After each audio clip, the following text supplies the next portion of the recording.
Will.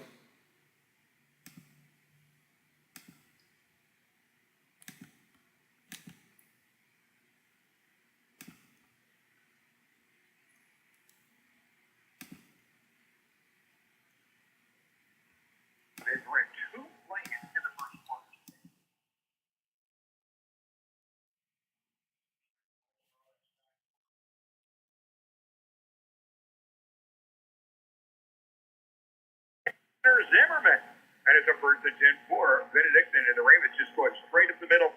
Tanner, good big guy, 6'5", a freshman out of Olathe West High School in BC. Lots and lots of young players. Indiana West, lots and lots of old experienced players. Almost the entire team is in its 5th year. They've been here with the head coach since they started this program, as I mentioned a little bit ago, 4 years ago. These guys have been experienced. Most of them have played in every snap the team has ever had. Now, quarterback Garrett Kittle's going to keep it himself on what looked like a kind of a broken play as the snap was very high. Garrett had to leap in the air to pull it down. He's going to run to the right side, go out of bounds, picking up maybe a yard or so, no more than that. Clock rolling along now with a minute 20 to go in the opening quarter. L&L Construction for all your spring projects, from remodels to new construction. Give them a call, L&L Construction. You know them, the guys in the red truck. All right, well, Motion will come to the for left those who side. are That's here, gonna be Jay Sean. we Benedict are ready to second rock. down long. Back to throw. Kettle. A blitz is on. Kettle running for his life. Has to throw it. And right side. Is it caught? Or is it incomplete? The official says yes. Right at the first down marker. And that was an amazing throw and catch. And they're going to say it's a first and 10 for Benedictine. Running late. Good job by Bouteau as Kettle was running. He was being pursued and did a nice job of finding a receiver and then delivering the ball to him in a catchable way. And Bouteau made a spectacular catch. Last minute of the opening quarter, Ravens coming up over the football, first and 10 at their own 42. Motion will come to the right side. They'll set up on the wing. It's going to be Rayshawn out there. Kettle will keep it himself, goes straight ahead to the 45 and up to the 48-yard line. It's going to be about a half a dozen. I'm running behind. And for BC, they'll have to hurry to get another playoff. They don't have to take another snap in this first quarter. The question is, will they? Rayshawn Mills will check out the game and back in. Dalton Witherspoon, we haven't seen him touch the ball since he coughed it up back in that first possession. Down to 9 seconds, 8. Looking at the clock at 7. Kettle with 4. He's not going to take that snap. He's just kidding with him. And that's going to be the end of the opening quarter. We got a timeout of the field in Marion, Indiana after 1. It is Indiana Wesleyan 7. Benedictine nothing. Deciding between original Medicare and Medicare Advantage plans can be difficult, yet it's one of the most important decisions you'll make because it affects your health, your finances, and your peace of mind. The Health Benefits Navigator at AmberWell can help you to review your options carefully and choose the plan that is best suited to your personal needs. This service is free and available to all community members, whether you're a patient at AmberWell or not. To set up a free appointment, please call 913-367-2650. That's 913-367-2650. Get your tan on at Snap Fitness. You don't have to be a Snap Fitness member to take advantage of their great tanning deals. With 3 tanning beds, appointments are available from 10 a.m. to 1 p.m. and 2 p.m. to 6 p.m. on Monday through Thursdays, and 10 a.m. to 12 p.m. on Fridays and Saturdays. Call them at 913-367-1511 to schedule. Get your tan on at Snap Fitness, 409 Commercial in Atchison.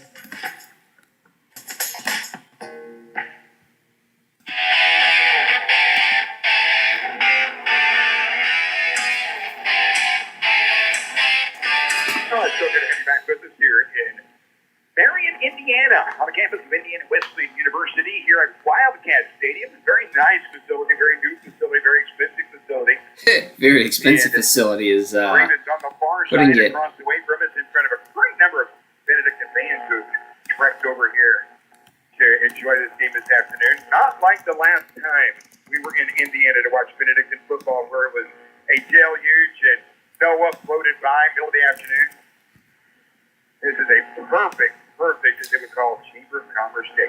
It really is a nice day for it. The handoff into the right side of the 50, and Witherspoon driving forward down to near the 45-yard line. He will have yardage across midfield. He will have a Benedictine first and 10. How about that Dalton Witherspoon? It will be a nice day. 5'11" freshman out Cold, of Windsor, probably. Missouri. Does such a great job. He's worked himself into a starting position in the Raven offensive backfield. And here we go for BC, first and 10 at the Indiana Wesleyan 45. Quarterback is going to bring his journey back up to his right hand. Back to throw. Goes left. Has the man badly thrown and picked off. Garrett just sailed one out there. His receiver had no chance at it. And a poorly thrown football turns into another Benedictine turnover. The Ravens have turned the ball That's a over real twice problem, especially since I picked Benedictine. That's a real It is a problem. 7-0 Wildcat lead with 14:26 to go. And Indiana Wesleyan is going to have the ball at their own 42-yard line. Yikes. As the Ravens give it back. Coming into that pass, Kettle was 3 for 3, only 3 passes thrown. Now he is 3 for 4 with an interception, 49 yards. Xander Stokes, 9 of 11, 60 yards for David Ewart. I'd like to be right at some point. It would really be nice to be right. Now the handoff is going to go to the running back, sweeps to the right side, gets to the 45-yard line. It's going to be tackled from behind after about a 5-yard gain. Yeah, I'm running behind today, so Benedictine sideline. Following big guys over there. He's got some great offensive linemen out in front of him, particularly the tackle Lucas Doyle. First team all-conference guy is 6'5", 298. Left guard, 6'1", 291. Center, 6'1", so I'm still getting all this stuff tweeted out for this morning. But they go 6'2", 272, and 6'4", 305. They are outstanding in the front for Indiana Wesleyan. We'll get it figured out. You know. Wildcats for the football. Judge Instagram view Northwestern. Again, the slant pattern across the middle, and uncontested defender is going to be tackled by Blue Kaplinger, receiver tackled by Blue Kaplinger. Levi Tidwell will come up with his second catch of the day. And again, no long catches. That is about a 3-yard catch. His first one was good for 2, but they continue to move the sticks. It is a first and 10, Indiana Wesleyan. 13:20 to go. This passing game is similar to a rushing game in that you don't look for the home regular. Yeah. 3, 4, 5, 6, and maybe you break one once in a while. But you take up time, you move downfield, you score. Here's a wide open receiver, took his eye off the ball. That was good for 18-20. And Deidre Williams knows he let one get away, and now we got a couple of Benedictine defensive backs who are having a very intense conversation among themselves, trying to figure out, I don't know who missed him, but somebody did. A break for the Ravens. Indiana Wesleyan not able to connect on that pass. 13:09 to go in the opening half. Still a 7-0 lead. Wildcats leading the Ravens here on the road this afternoon.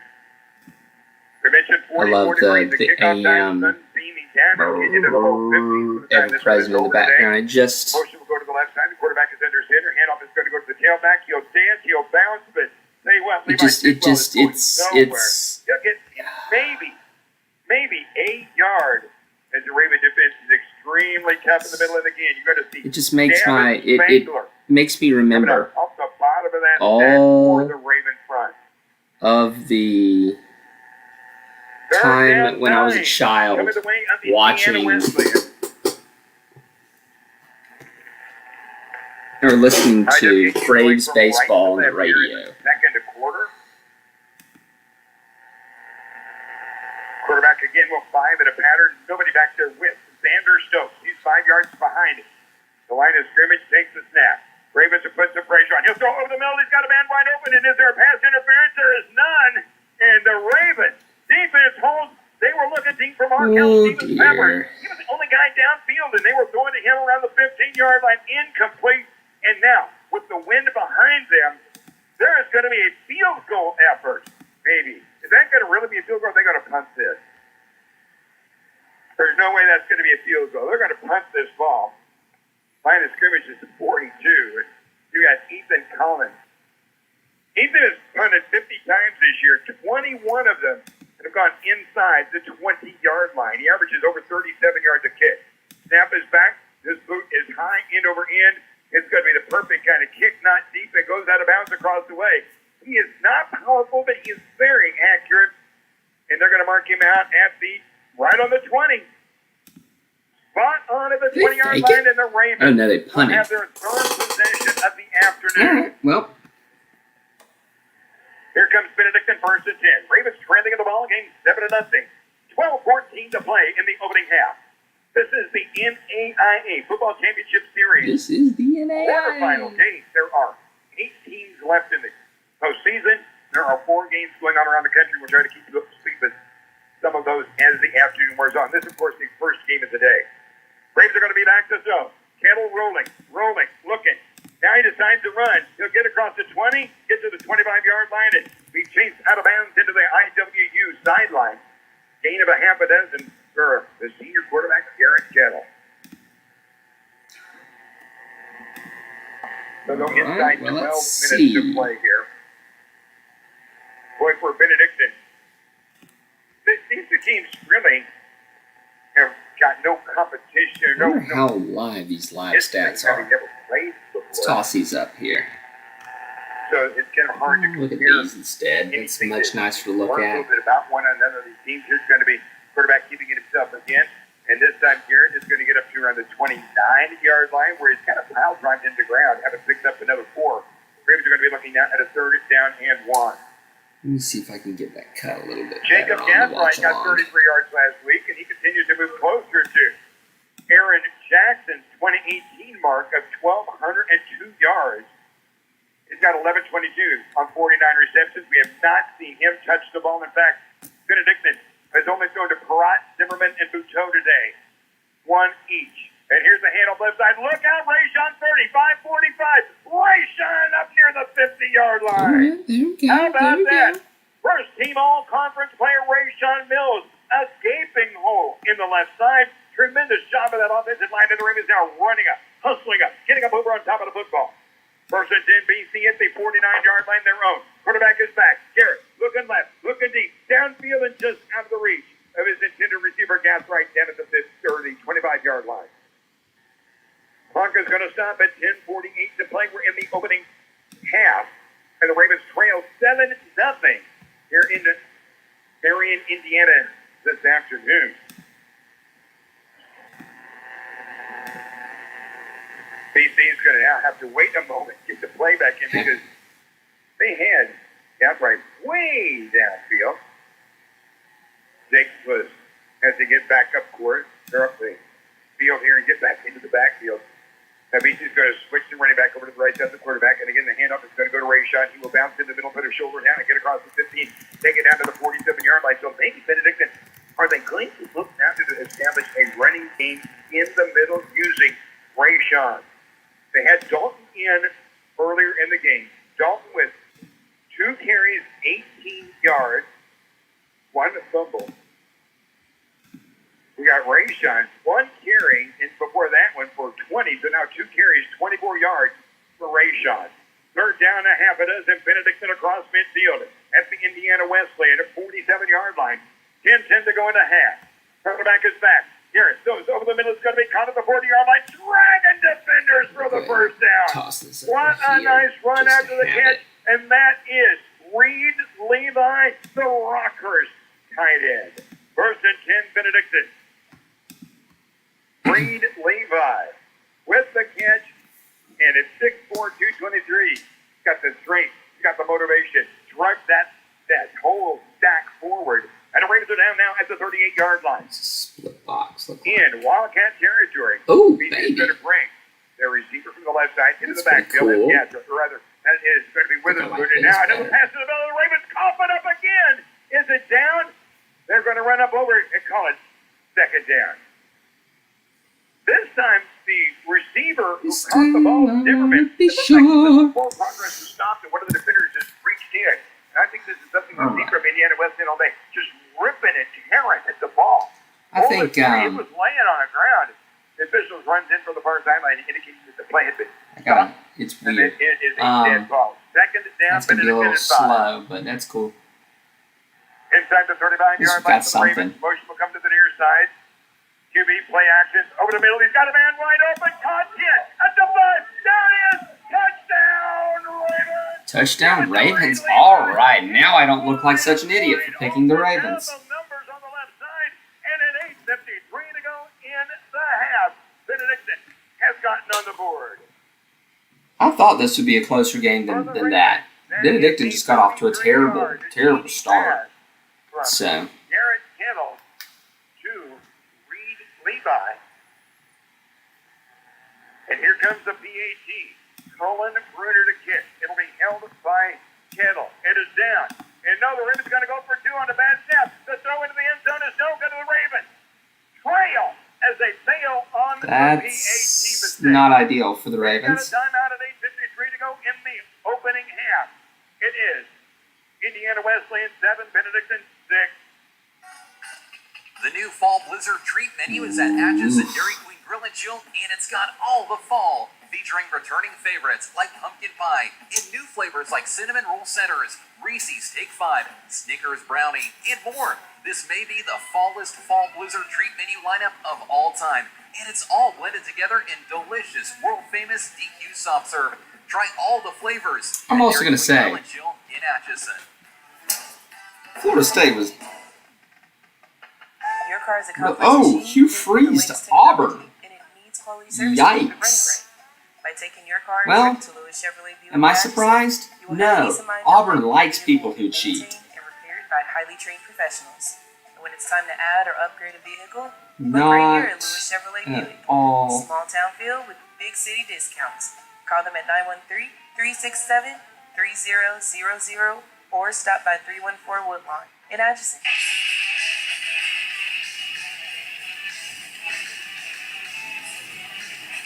And here comes the Colin Bruner kickoff high, it'll be in, grab of the wind and driven down to the 20-yard line. It'll be up to the 23, and that is all. Kick coverage quickly Kiffin downfield by is Amos Phillips for Benedictine. staying. Freshman out of Alright. Olathe North High School. It is Kill. first Kill, and kill, 10. kill.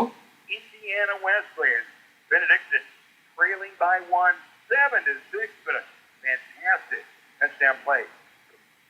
Garrett Kittle That's really nice. to Reed Levi, That's 33 perfect. yards.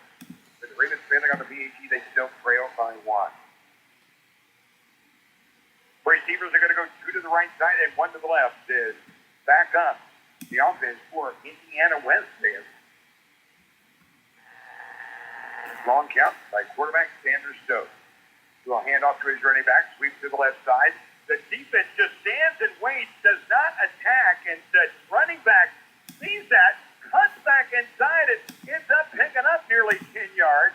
Oh, maybe we're ahead on the stats Says, now. I'm going to just stand here, and you're going to come to me. But the running back says, you know what, I'll just run around you instead. Did that very successfully for a gain of 9.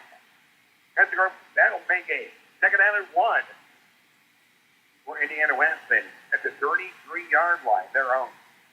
8:18 to go, first half. Ravens drop by 1 to 7-6. Stokes, the quarterback.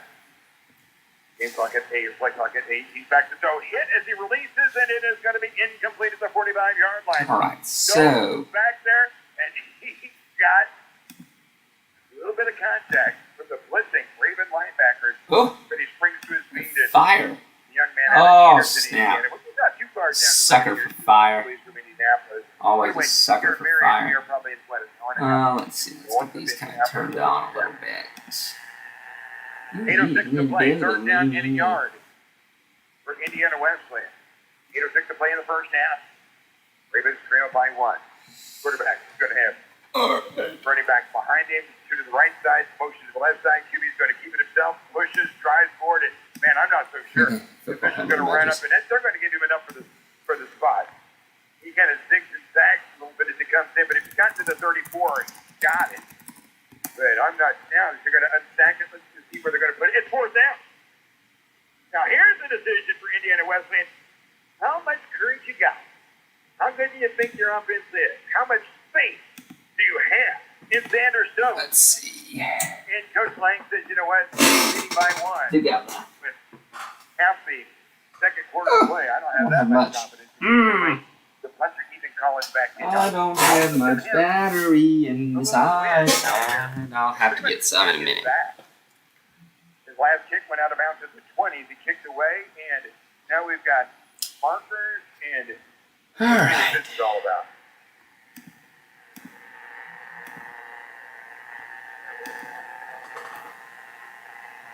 See what's happening over here.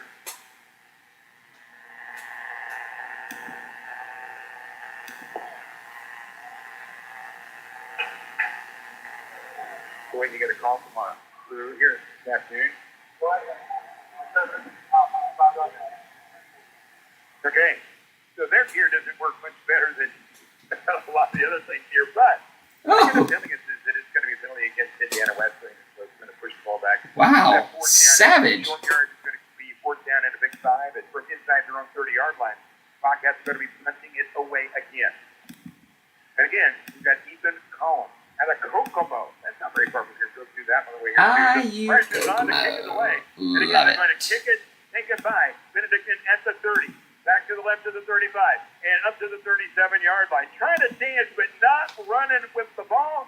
And Raven return is very small. 6:56 to go in the first half. Benedictine will bring his offense back out of the field. First and 10. We're going to see where they're going to spot this thing down. 37-yard line to the Ravens with plenty of time. Both teams have a full complement of timeouts remaining. And here comes the Benedictine offense. We're going to see who he's got in the backfield. It's going to be Bray Sean back there. Receivers two to the right. Wrap handoff. No. The pass in the middle is going to be Todd. 40, 45, 46-yard line. Coming up about a half a yard short. Good to see Jay Sean now getting incorporated a little bit into the offense. Before that play, they had thrown no passes yet to Jay Sean Todd. That is his first reception of the day. It's still early And here. here comes Benedictine playing from the far sideline. Wide to the near side, going to be Jacob Gadsright. You got to be looking at him. Very wide to the right side. How about Rayshawn Mills coming up to the backfield, being very, very wide to the right side? You got Tripp to the I'm going to go get my charger for my iPad. I'll be right back. Run back, and you'll be back there to protect his quarterback who's back to throw. QB's over the middle. It's going to be caught. There's Gadsright 50. Gadsright 45. Gadsright 40. Gadsright finally is going to be stood up and down at the 36-yard line. Jacob Gadsright. And of course, as soon as I do that, they rip off the big play. It's just my daggum luck. Because he has that fantastic speed. Just my daggum luck. Garrett Kittle. First to Jay Sean, then to Jacob, and BC is in. Indiana Wesleyan territory at the 35, So we'll at least get one game 36-yard on line. this. It's first and 10. Rayshawn Mills over to the quarterback's left hand. Back to throw. Pursued. Rolling right. Now it's just going to throw it away. That was a good play by Garrett Kittle. The crowd moans a little bit. They thought there was a hold in the backfield by Rayshawn as he tried to slow down one of those oncoming defenders. Maybe there was, maybe there wasn't. At any rate, it's going to pick up a first year and a second and 10 for Benedictine. 5.5 to go in the second quarter. 5.5 to go in the second quarter. 7-6. Indiana Wesleyan leading Benedictine. He came with a touchdown, but Iwu was able to convert on his PAT. BC is going to bring Dalton Witherspoon into the backfield and a little wrap handoff to Dalton. He's looking for the edge, gets it to the 40, to the 35, puts his head down and goes down at the 31-yard line, giving him about 5 on his second down carry. What you may not know about Dalton Witherspoon, Dalton Witherspoon is here. He's out of Winston-Straw. He's a freshman. But what you don't know is Dalton Witherspoon's got a twin brother, Dylan Witherspoon. I mean, I have no reason to actually know that. Who plays on the other side of the football? He is a guy in the defensive secondary. Identical guys.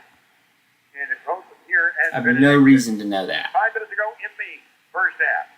Garrett Kittle is back. Lots of time. Now steps up. He's going to get sacked. It took forever. It looks like he had lots of time, but it's finally. He took forever. Isaac Adeo, first team all-conference defensive end. He is a big man, 6'3", 240. That is big. 49 tackles, Huh. 16 and a half tackles for losses, 10 sacks on the season. And he's even forced a fumble. And so Benedictine looking at a 4th and 11.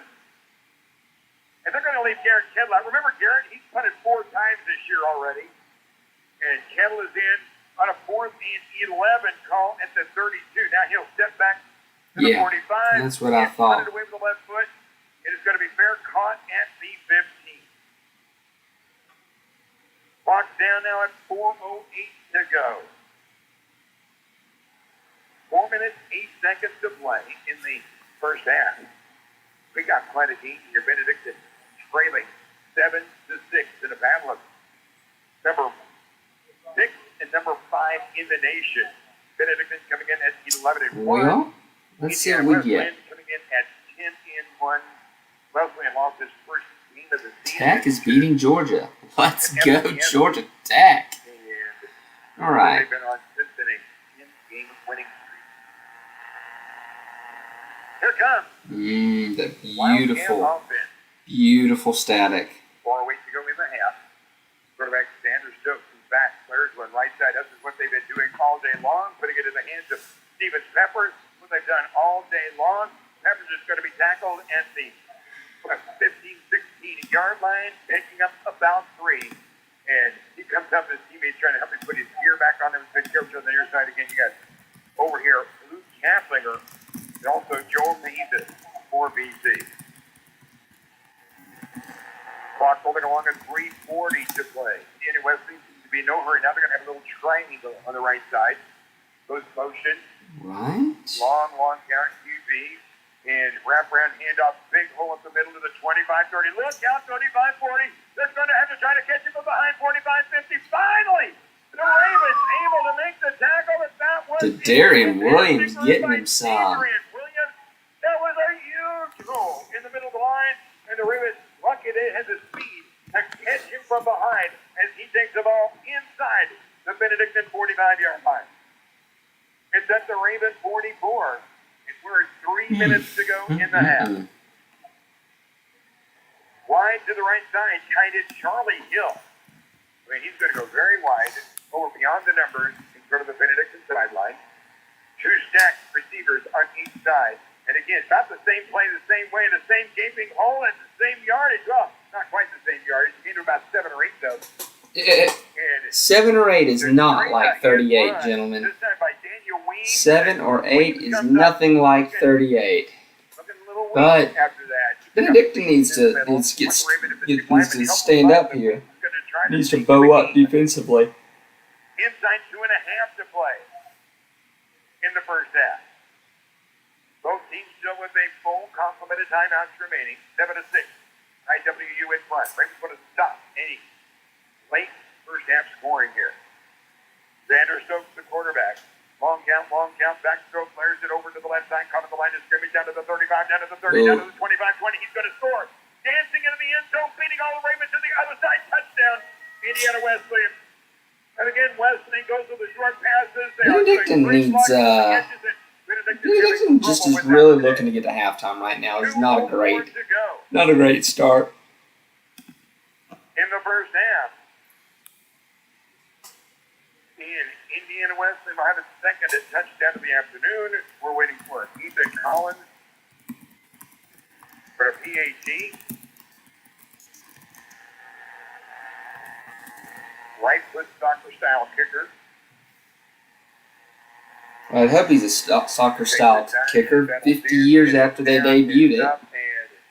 Good grief. He did. PAT's good. We're taking a break now at 2:04 to go. 2:04 to go in the first half. It is Wildcats 14, Ravens 6. The new Fall Blizzard treat menu is at Atchison Dairy Queen Grill and Chill, and it's got all the fall, featuring returning favorites like pumpkin pie and new flavors like cinnamon roll centers, Reese's Take 5, Snickers brownie, and more. This may be the fallest Fall Blizzard treat menu lineup of all time, and it's all blended together in delicious, 5 minutes there, soft serve. no Try time all the there, flavors that at Dairy one's Queen Grill and Chill in 1. Atchison. Yeah, here come the Mustangs. Lewis Chevrolet Buick is your trusted Buick Chevrolet dealership in Atchison, and the reason why their loyal customers keep coming back. From the time you enter the showroom or service center, you can expect to be treated like family each and every visit. Lewis Chevrolet Buick, dedicated to providing exceptional customer service and being an integral part of the Atchison community. Let's see what we got. 314 Woodlawn.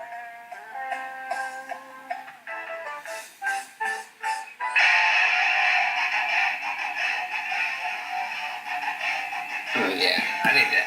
For the second time this afternoon, Retweet Xander things. Stokes is connected with Chuck Hess Why is my phone 36 yards away. Ravens not charging? charging? 14-6. Welcome back, everybody. Joseph, producing and engineering back in the Radio Sports Studio. Doing a nice job of balancing some tech issues that we've been dealing with, but very, very glad to be with you here this afternoon. Benedictine, first 4 possessions of the game.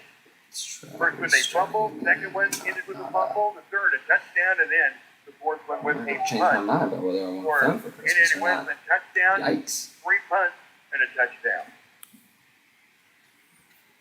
Here we go. BC's return man back at the 5-yard line, and the kick is going to be away. And it is going to be Jay Sean at the goal line, caught up the right side. Why? Pushed out of bounds. Why? That was no Why cover. do There's that? a late shove out of bounds on the near side. No marker hits the ground, and the officials will take a blind eye to that play. First and 10, Benedictine at the 11. On the return, coming up the right side, Jay Sean ran towards the sideline. The defense, the kick coverage came down, had him hemmed up on the side of Jay Sean. Benedictine needs to get some points here, for sure. Ravens with a lot of green in front of them. With 2 minutes free time to go in the first half. They have it first and 10. That kickoff of the way, how about that? Brought to you by Huntley Liquor. Hometown friendly and hometown helpful. Good friends at Huntley Liquor. 2 minutes My phone to go. is refusing to charge. Timeout here.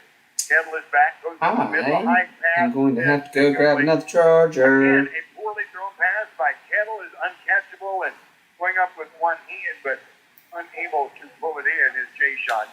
Going to bring up for Benedictine in a second down. They were going right into the middle of the defense where had Jay Sean been able to catch that, could have used a little bit of that incredible speed of his, but it is incomplete. It's not great. I need this thing to charge. 61%. That's why I have this cord. I need to reboot this computer anyway eventually. Go to the Final Four with a win here today.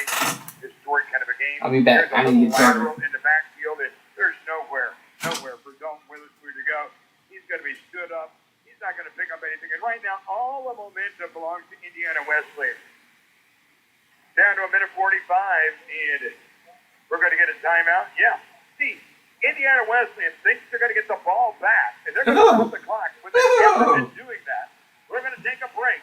That's timeout. Of course, bold. I love it. Need to ask about any. Love it. Helping your job replace this order of performance in your core. Let's see if this cord will work. It is Wildcats 14, Ravens 6. Yeah, there we go. It's a great day in Atchison, and it's a great day at Urban Lawn Care. Ron and Michelle at Urban Lawn Care are proud to support area sports teams and schools. As an Atchison High School graduate, Michelle knows how amazing the school district is, building successful futures, every student, every day. Urban Lawn Care, where our business is in the green.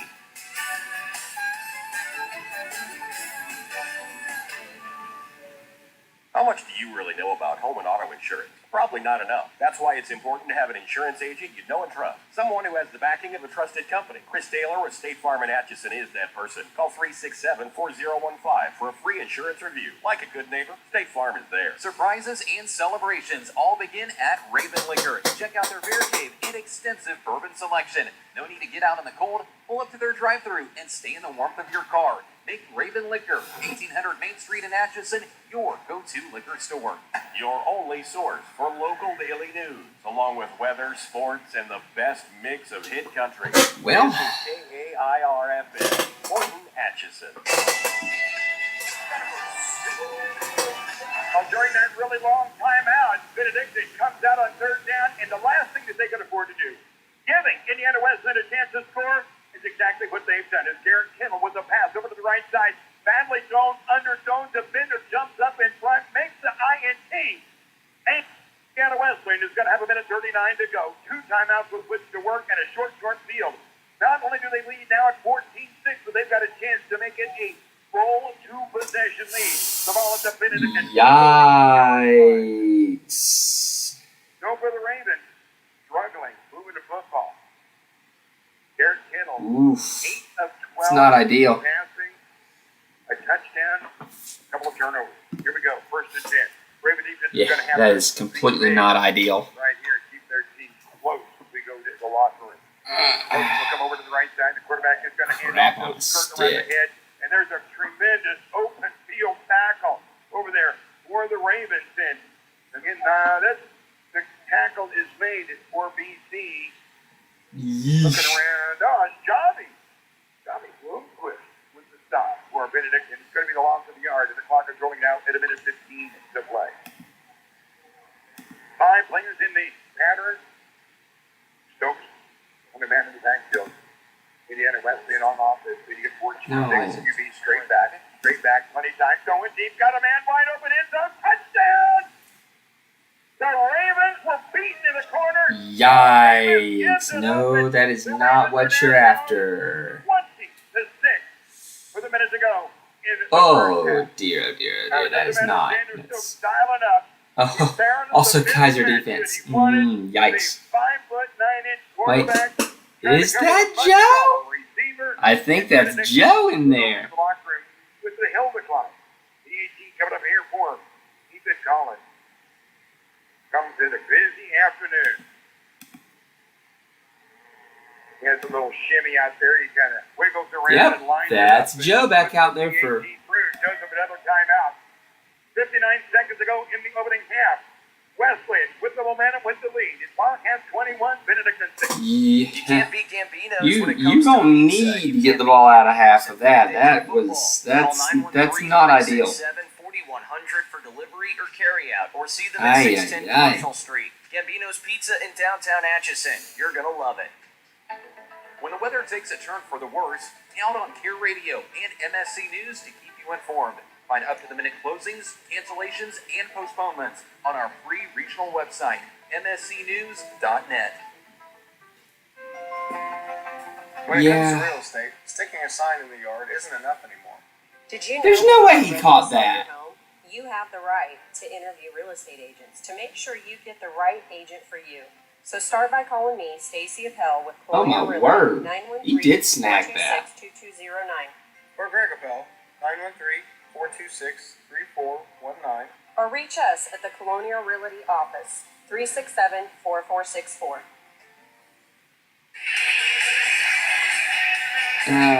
Yeah, I mean, if it wasn't Joe, Kaiser could have had a shot, but with Dolenchek back there, no, it's not happening. Maybe do something about whittling into this Indiana Wesleyan lead. 21-6 right now. Yeah, I know you're a homer. That's okay. The kickoff is away, brought to you by. That's gonna be a problem. There again, 21-6 is gonna be a problem. We need to score. Does not move upfield. Spends a lot of time dancing, no time going forward. Down to the 9-yard line. Benedictine. Last time, field position at the 11. This time, a little bit worse. They'll be getting thrown at the 9-yard line. And the question for the Ravens right now is struggling a little bit like they are offensively. Do you just try to take this thing into the locker room and stop right now? Do you try to open up the offense and hope for something good, something big to happen? We'll see what they come up with. For BC, Garrett Kettle in a quarterback with running back Rayshawn Mills directly behind him. 2 to the left side and 1 to the right for BC at the 9-yard line. And they're going to just hand off Rayshawn. Get real look, Morningside score. Down after a 4-yard carry. And it'll be a very short game for the Ravens. Tackling in their defensive end, Ryan Wofford out of Detroit. Wofford is an honorable mention all-conference guy, coming in with 36 tackles on the season. Gain of about 4. And the Ravens just letting this clock rolling along. This will very probably be the final play of the opening half. Benedictine must tap the ball. As they're about 4, 5 seconds between the play clock and the game clock. Rayshawn on the right side. Benedictine's going to have. Well, he was out for the season, to be fair. Just the regular He's season. going to fall forward, and that's going to take us to intermission. Time out of the field. It's halftime in Indiana. The score as they go to the locker room. It's Benedictine trailing the Wildcats 21-6. All right.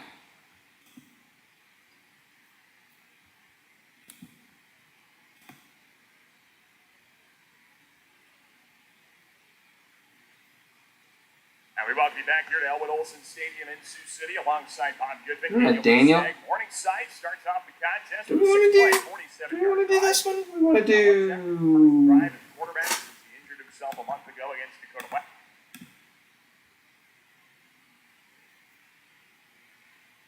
What do you think is going to be the play here? Let's try this one. Austin Jones, no offensive lineman Austin Jones, made the quick move. Push him back to the 1 yard line. All right, 12-20. So Bundalo in the end zone with Hebler in the backfield. Tight end wing back to the left side. Here's the give in the backfield, and he is going to be stopped for just a 1 yard gain. Yeah, for real. Just try to give himself some room. I mean, look, if we didn't know, he wasn't going to know. At the goal line. Avoid a safety here on their first series. Yep. Papa Picked up a clean Dolanchek yard, though. wasn't even telling us.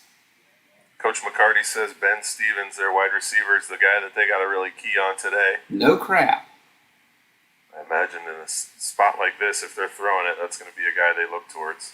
Now Stevens here now blocking inside, but the give to Hebler is good for about 5 yards out to the 6. So, yeah.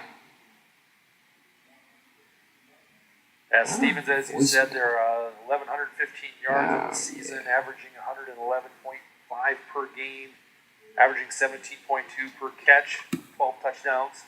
And I think he had a Similar great year style against us last clash. year Yeah. here. Playoffs.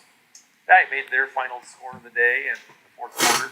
Pull this down a little bit so it'll catch me. Rolling out to the right side, looking for to pass. This one will be short, intended for. So you need me to stay on this game so that I can, so that you can talk intelligently about the game. Is that how it works? 3 and out here for the Red Raider D will force Marion to punt out of the end zone.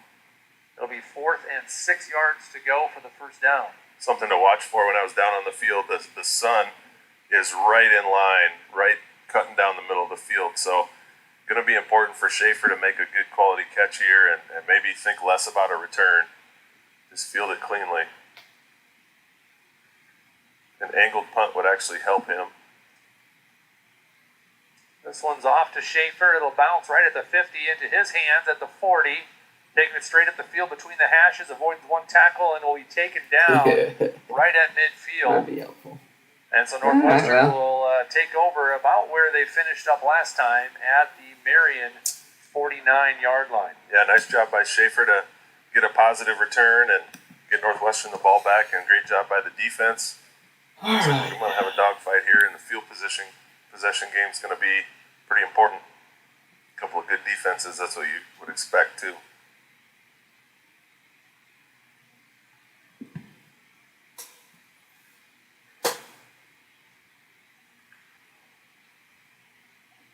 .57 left on the clock here, 1st and 10 for Northwestern's second offensive possession. Gramstead drops back to pass, goes out to the flat. Story at the 50. He gets out of one tackle, stays in bounds, tiptoes along the sideline, knocked out at the 25 by Marion's Clay Campbell. Yeah, that was a great job of staying in bounds there. It looked like he was going to go out, but stayed in and got all the way down inside the 25 for Northwestern. So 1st and 10 at the 23. 3 first downs so far for the Northwestern Red Raiders this afternoon.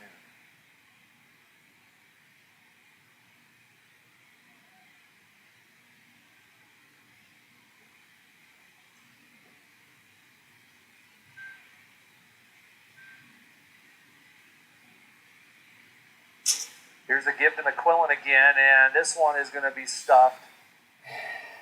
No gain on the play there, maybe half a yard. Long drives will help that defense. And on the stop there, it looked like So defensive lineman number 56, I think it'll Tyler be fine. Majors, with the stop for the Knights. So last series, when they did not gain anything on first down, that ended up with the punt here. We'll see if they can do something better here with this series. 2nd and 10, second time we've seen that down in distance this afternoon. Twin receivers left for Gramstead, looking to pass. Got Story on the out route at the 20, cuts back inside, avoids one. Nope, he'll be taken down short of the first down at the 17-yard line. Okay. Looks like the side judge is going to Spotted Yeah, there at so my 17, picks makes it 3rd and 5. here Third were and 4. Morningside, Really nice job connecting on those Grandview, for those two. Northwestern, a and pretty Benedictine. decent down. So Last time we saw this, will see they tried a little quarterback draw, which is obviously in the playbook if I'm of right. Granstead. Oh, So dude, lot it of was options, a heart especially if you're attack pulling of a in the game. backfield, which they do. Florida State, Now, Florida State, and I love beating UF. We could go 2-10 for all I care. Granstead again taking it himself. Finds the hole. Bye. 5, 4, 3, 2, 1. That's a Red Raider touchdown. That's Granstead with why I the didn't know that 13-yard Marion run could up to defend. the goal line to put Northwestern on the board here at the 8:46 mark in the first quarter. Did Darlin Marquez pull on that? Do we have a pulling left guard that let him through the hole there? But it was really nice to have. Yeah, I'm not sure. It looked to a me win like there. he definitely had a lead blocker. Did he get touched? I was not happy on that pass interference, but it was a suitable makeup call, and I'm all for a suitable makeup call. Here we go for the extra point. That is up All right, let's check. and good. Let's check the other games. So we'll take a quick break here. Northwestern on the board early, 7-0 in this second round of the football championship series. 0-0. That one is still 7-0. Northwestern College is top ranked for academics and an athletic powerhouse. But we do more than win championships. Our coaches and staff are committed to honoring Christ through excellence in athletics. We develop Raiders who stand out in competition and the classroom. The Raider Athletics Association provides resources that help us recruit the very best student athletes. Become a member by making a gift that will enhance the student athlete experience, fund scholarships, and continue to improve facilities. One thing I didn't particularly care for, but I understand why they did it, was having the game on Friday night. Good Lord, that's loud.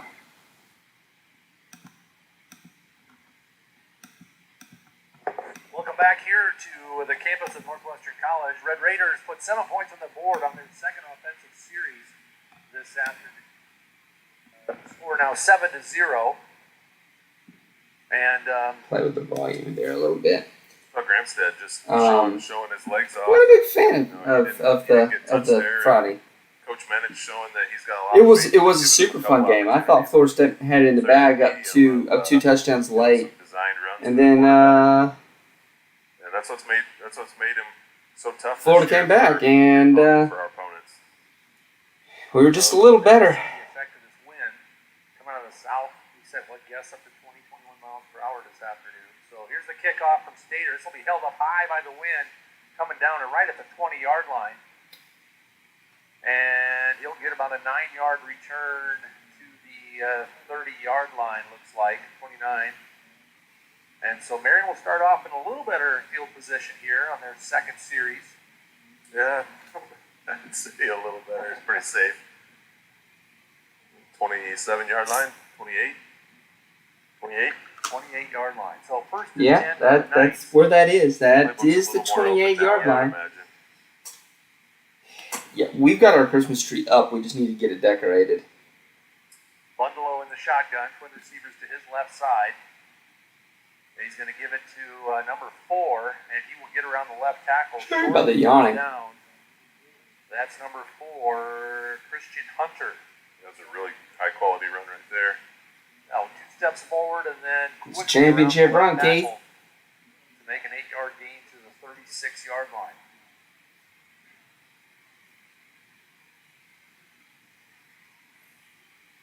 Hunter at the right side. He'll take the give from Bundalo, looking for something. These are and nice he will get the holes. first down. Flag comes out. It's a weird spot for a flag. I don't know if it's going to be some sort of face mask. Oh, that's holding or if you, there's a dork. block in the back. I mean, he threw it basically where he got tackled. Personal foul, face mask against offense. Okay. Interesting. So someone must have really grabbed. Usually It's like a hands to the face call usually. usually the offensive players don't get called for that unless there's a bunch of twisting. Well, it's an effective block. Yeah. Evidently, he got the first down, but not the safest of of blocking technique. So it brings up 2nd and 14. It is at the 24-yard line.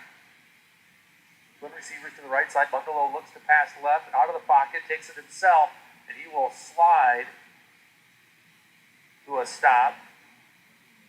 Parker Fryer just about laid him out. I think he's able to hold up just enough to not get a penalty there. Yeah, and Bundle didn't look real comfortable running. That's interesting. Yeah, he didn't look like Graham did, running the ball and went into a slide. So twin receivers to both sides here for Bungalow. Oh, let's see. Hunter again in the backfield.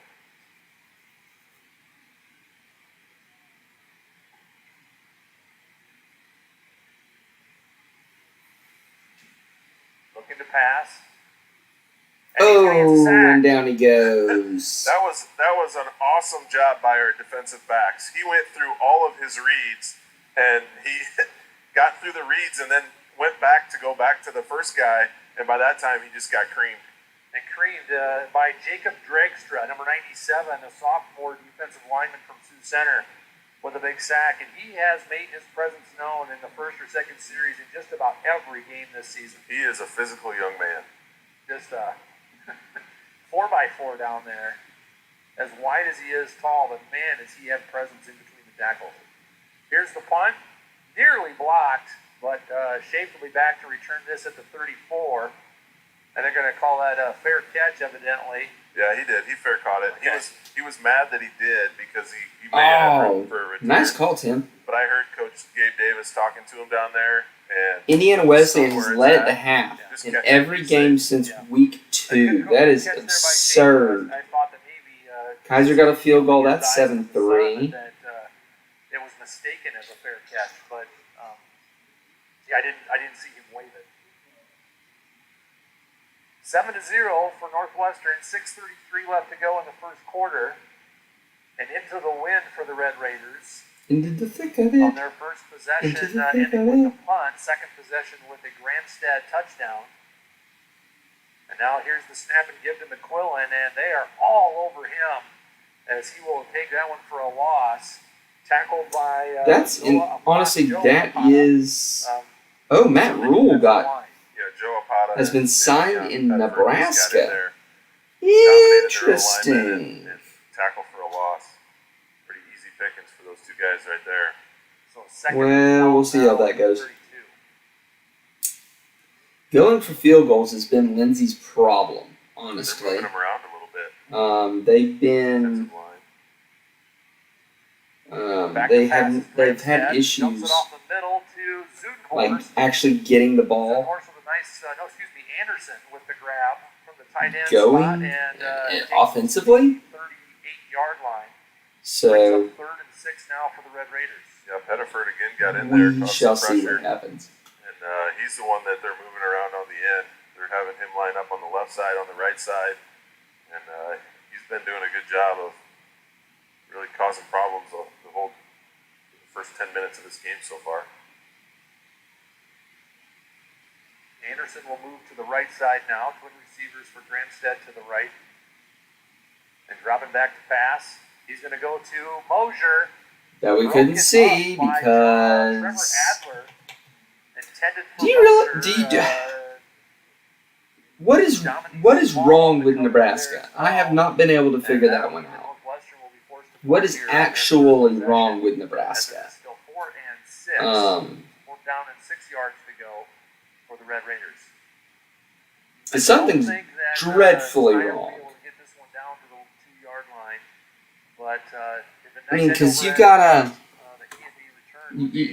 a historic program there. Oh, what an awful kick! Good Lord, what a sicko kick! All right, we're gonna go. I'll keep on the visuals for Northwestern Marion, but I'm gonna swap. Justin Schaefer, you just brought back one of my recurring nightmares as I wake up in the middle of the night, cold sweats, and I'm seeing myself in Fort Wayne. That may have been one of the. But I'll switch back to the KAIR because they're about to come back. Lindsey Wilson. Well, there goes mine. Lindsey Wilson's had issues scoring. Will harm it then fine. Just make a liar out of me. And it definitely hurt. It's 14-3. That one, I felt Morningside game. That one's going to get out of hand quick. 166 career touchdown pass. Most in not NCAA, college football history. Lightning hit. We had to go back inside, undress, and then they rescheduled it for a 6:30, 7:30 game. And when we came back at 6:30, 7:30, all the gear just soaked. So you're changing back into cold, wet, and went back out. It didn't really matter when you got back out there. It was cold and wet anyway, but definitely a rough game. Obviously wanted to win it, but what a great way to transition into the next year. And yeah, I will never forget. It was like playing on an ocean of water. I mean, there was water standing everywhere. It was coming down it was just deluge. I was looking for the ark to come sailing by. I mean, it was just, Yeah. So how are you going to go and now? to get beyond that and pull it together and play. I mean, at this point, I don't know if it's about the coach. At this point, I think it's about the recruiting. I think it's about the NIL money. No matter what the weather was, he always would. I can hear it still in the back of my head. Advantage. And sure, Doesn't matter what it is, whether it's raining, Cat Daddy cold, at the helm whatever it is, the same guy. wasn't very good. And we're going to handle it better than them, and I think we did that in a lot of situations. Did that game make you? But Was that game a part of the 2018 season ultimately? also you've got to have some I think it was validation that we needed. you got to have some boosters that are going to be paying into this and really and truly. 17 year was the first time, at least for the group of guys that were there, I think, to have the realization that, hey, we're a good ball club. We can win. We can compete with the best. We know we're good enough. We deserve it. And start paying for these players. We should have won. It's the only way you're gonna. You prepare differently for the upcoming season. It's the only way you're gonna make it up to the back to the top. From your teammates, and I think it definitely transferred over into 2018. And of course, here we are. That is true, and Nebraska fans do want to win. Like a stone's throw away. So that's.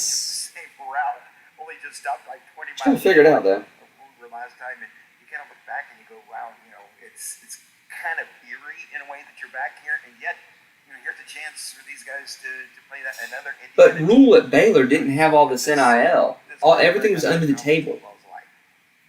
This NIL stuff is only the last couple of years when Rule was mostly in the league. Prior, but I have no doubt these guys are already taking. That's going to be the thing. They're going to have a strong second half, and I think BC will be represented in the state of Indiana a little bit better this go around. Let's talk about your championship game. You went down to Daytona after and at the end of that 2018 season. How fantastic was it? Well, I thought made it to the national championship that Indiana Wesleyan Benedictine would be coming back soon. Guess not. It just doesn't seem to matter where Benedictine plays. You look in the stands, fans everywhere. Fans in the stands. It's so special, and that's what makes it so much fun. And that what you just said is kind of a testament to the point I brought up earlier about Benedictine college football is a legacy. It's not you don't play here, leave, and have no vested interest in what's going on. It's one thing Northwestern has done really a whole lot better at the last couple of years has been their running game. They used to really struggle with running the football traditionally. They've done a much better job over the last few years with that. Yeah, Nebraska does need to reset expectations. The same Tommy Frazier. And you're not going to compete with Ohio State. And you may not even compete with Michigan. But if you can make life difficult for those two, it would be great. Coach Wilcox being one. I've talked about him in the past. He's just kind of a, it's hard to put your thumb on it. Ah, There's just a, yes, Nate, if you don't mind, that would be fantastic. And I'll turn I remember him coming and talking to me. back to this game. Kind of been talking about it. Northwestern's done a good job of putting them in positions where they can kind of open up the playbook and everything's available. Twice in this situation, we've seen a run from the quarterback. So we got tight trips to the left side now with Zutenhorst flip-flopping from right to left. All right. Nebraska's going to take it himself on the left side if he can just stretch it one more yard, but he'll be short of the first down. That seems about right. Brought down at the 35-yard line. 20 to 30% of the time. Yeah, that seems about right. Definitely a yard short. So 4th and 1.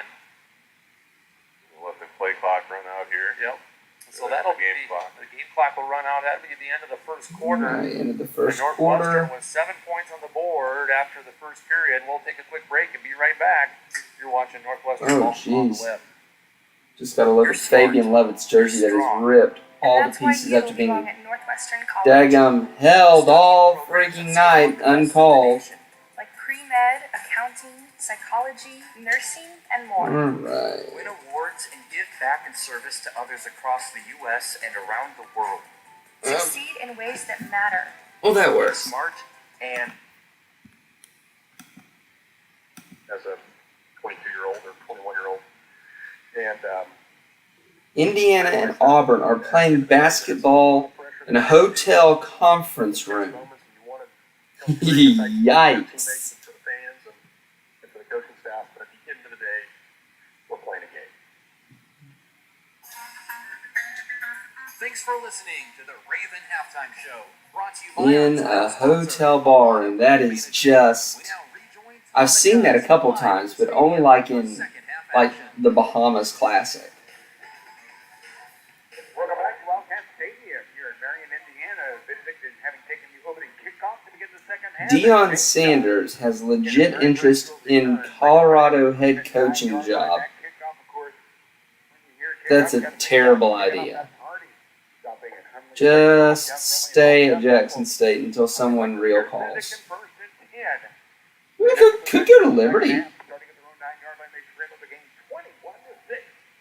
a handoff to the left side and trying to get over to the edge for Benedictson, but running out of territory. Those going to be double. They got a couple of yards or so. Well, an attempt was made. Benedictson got a little bit of an uphill battle to climb, but certainly the kind of a thing that they can do. The Ravens have so much ability, so much great speed. They can strike from pretty much anywhere on the field. They're going to go trips, or they're going to steal it back to strip to the near side, run gap right over wide to the left side. You've got Levi, who already has a touchdown catch today to the right side. Handoff is going to go straight up the middle of the spoon to the 15. Kettle is a senior, and I don't think he's got eligibility left. But you would probably know better than I do. I'm fairly certain that he was a senior last offseason. They're not trailing in the yardage game by very far, but they trail in the game 21-6. And turnovers have been just the problem for BC. First and 10 at their own 25-yard line. Here's Kettle. Looks over to the far sideline, gets the call, and he's going to keep it himself. Moves to the right side, cuts up the field, 20 or up to 30, and maybe 31-yard line. That's why it's extremely important to have someone developed in waiting. He has been doing a great job with the downfield blocking. He's really been engaged with those guys. Oh, Northwestern just picked off Marion. Sorry, Roger. Sorry I picked against Marion, but this is why. Three to the left side. QB is back to throw. Now steps up. Garrett bouncing outside, looking for some room. Gets to the 30. Heads down and gets right up at the first down marker. Garrett Kettle electing to scramble with the football. Does and picks up a first and 10. Into the ball game for Indiana Wesleyan as they're going to take out Big Guardy Paul Theodore Perkins are going to come back in with a backup defensive tackle. Vince Bernstein. Okay. Gardie Paul's good now. Don't get me wrong. I do like Gardie Paul. He's a good player. First and 10 Ravens at their own 35-yard line. They've taken over the kickoff and now moving it downfield. Handoff is going to go to Witherspoon. He's good for 2. Ready. Hit me. Oh! Good job. Could not get out. Yeah, it really does.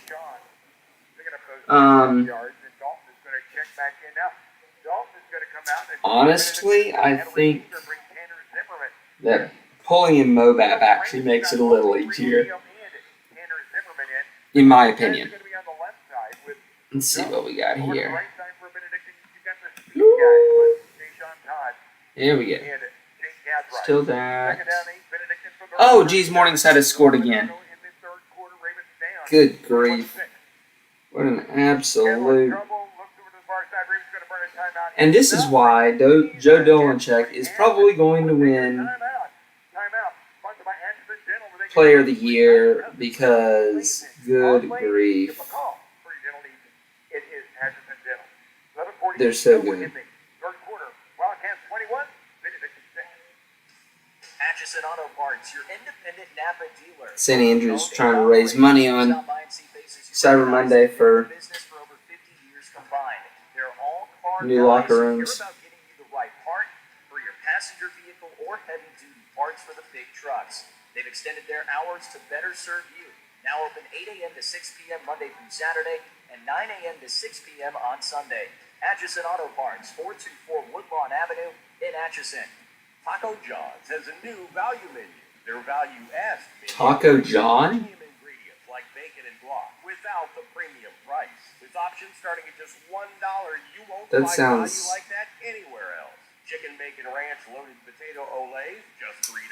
Chicken bacon street tacos, just $2. Yeah. Chicken snack quesadillas, just $1. Find these deals and more, and an open lobby at Taco John's. No, honestly, now Culver could develop, but we'll see. Penn does need to come back to competitiveness, and same thing with Clark. All right, Lindsey Wilson over Grandview still.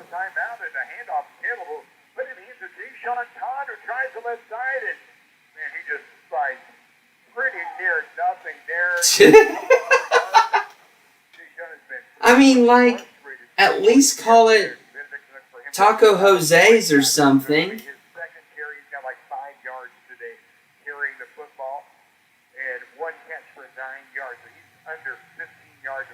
Like, it's just Taco John's is like, it sounds so white. Yeah, Clark did only start football, like, basically in 2019. Either 2018 or 2019. I think it was 2019. They've done remarkably well. Yeah, BC's going to have to... 21-6. Indiana Wesleyan leading here on their home field this afternoon.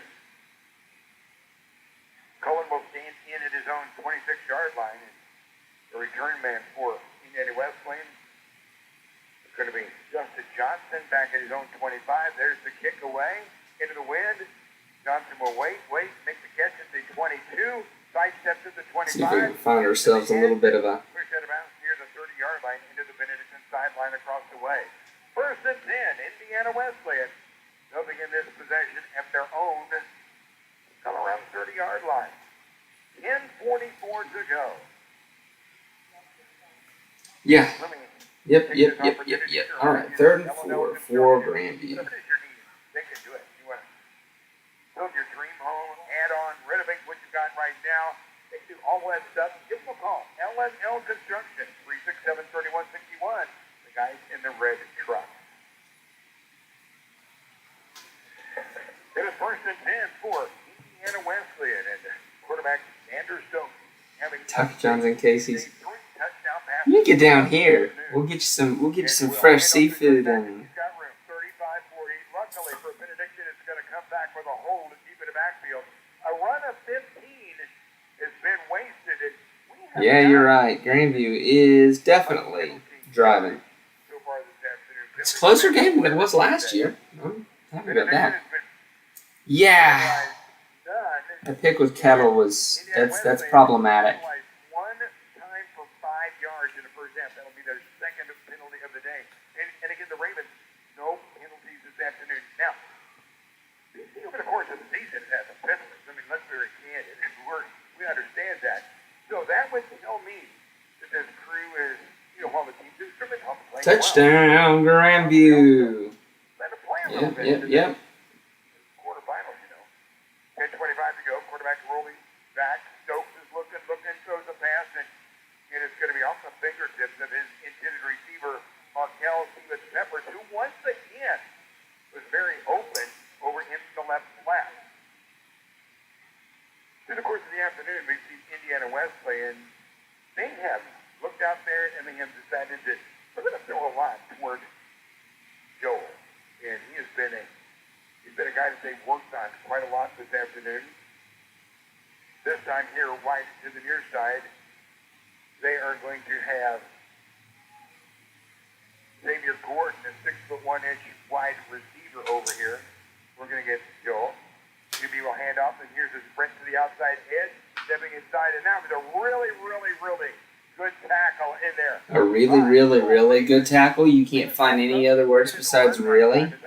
Maybe excellent tackle? I mean, do you need to go back and watch Dead Poet Society again to get your language better? Northwestern scored.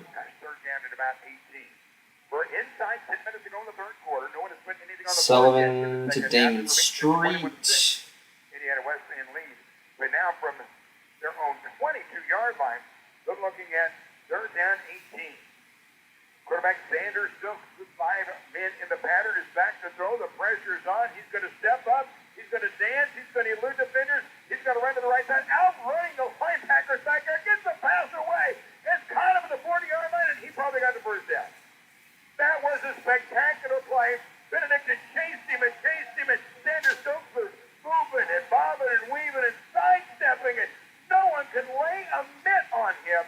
He gets the pass away in the 3rd and 18 becomes a 1st and 10 Indiana West lead. With 9:20 to go in the 3rd quarter, the Ravens had him where they wanted them, and they let him get away. First down. That's 42-yard line. It's going to be a problem. You're not able to actually. If you're not able to actually get them going, if you're not able to stop Indiana Wesleyan, that's going to be a good tackle. That's going to be a problem. Because Benedictine trailing 21-6. Okay, they are going to have they're going to have 3 more possessions this afternoon. Okay, maybe a 4th. Heck yeah. How they're able to generate that. Probably more like 3 possessions. First of all, they're going to have to get Indiana Wesleyan off the football. Cade Socha was in Hawaii. Cool. Wide open again as he's been all afternoon. It's going to be Markel Stevens Peppers. He's got another 1st and 10 for Indiana Wesleyan. Peppers has just been wide open through the course of the afternoon. And looking down here to see if I can spot how many catches that is for him. Peppers, that is his 8th catch today. 1st and 10, Wildcats. Markel Stevens Peppers out of Dayton, Ohio. 8 catches so far this afternoon. Benedictine's leading receiver has 2. Alright, let's see. Again, they run this play about 12 or 14 times. And this time, the defense has got This is actually one of the few times I've actually gotten to watch Lindsay, because most of the time, about half the time, all their games are behind paywall, so I can't really watch him terribly much. You're gonna 4th and 1, man, go for it. They are 3 of 8 on 3rd down efficiency, 2 of 2 on 4th down so far today for the Wildcats. Quarterback with a They did. Drop pass over the middle. Caught. Oh, that was a good fake. It was a really nice fake. Down by Spangler from behind. They probably won't replay it, but that was a really nice fake. A couple of would-be tacklers and Xavier Gordon, who got a touchdown a minute ago. I cannot believe that they didn't cover that. Indiana West into the Benedictine 30, no, the Benedictine 28.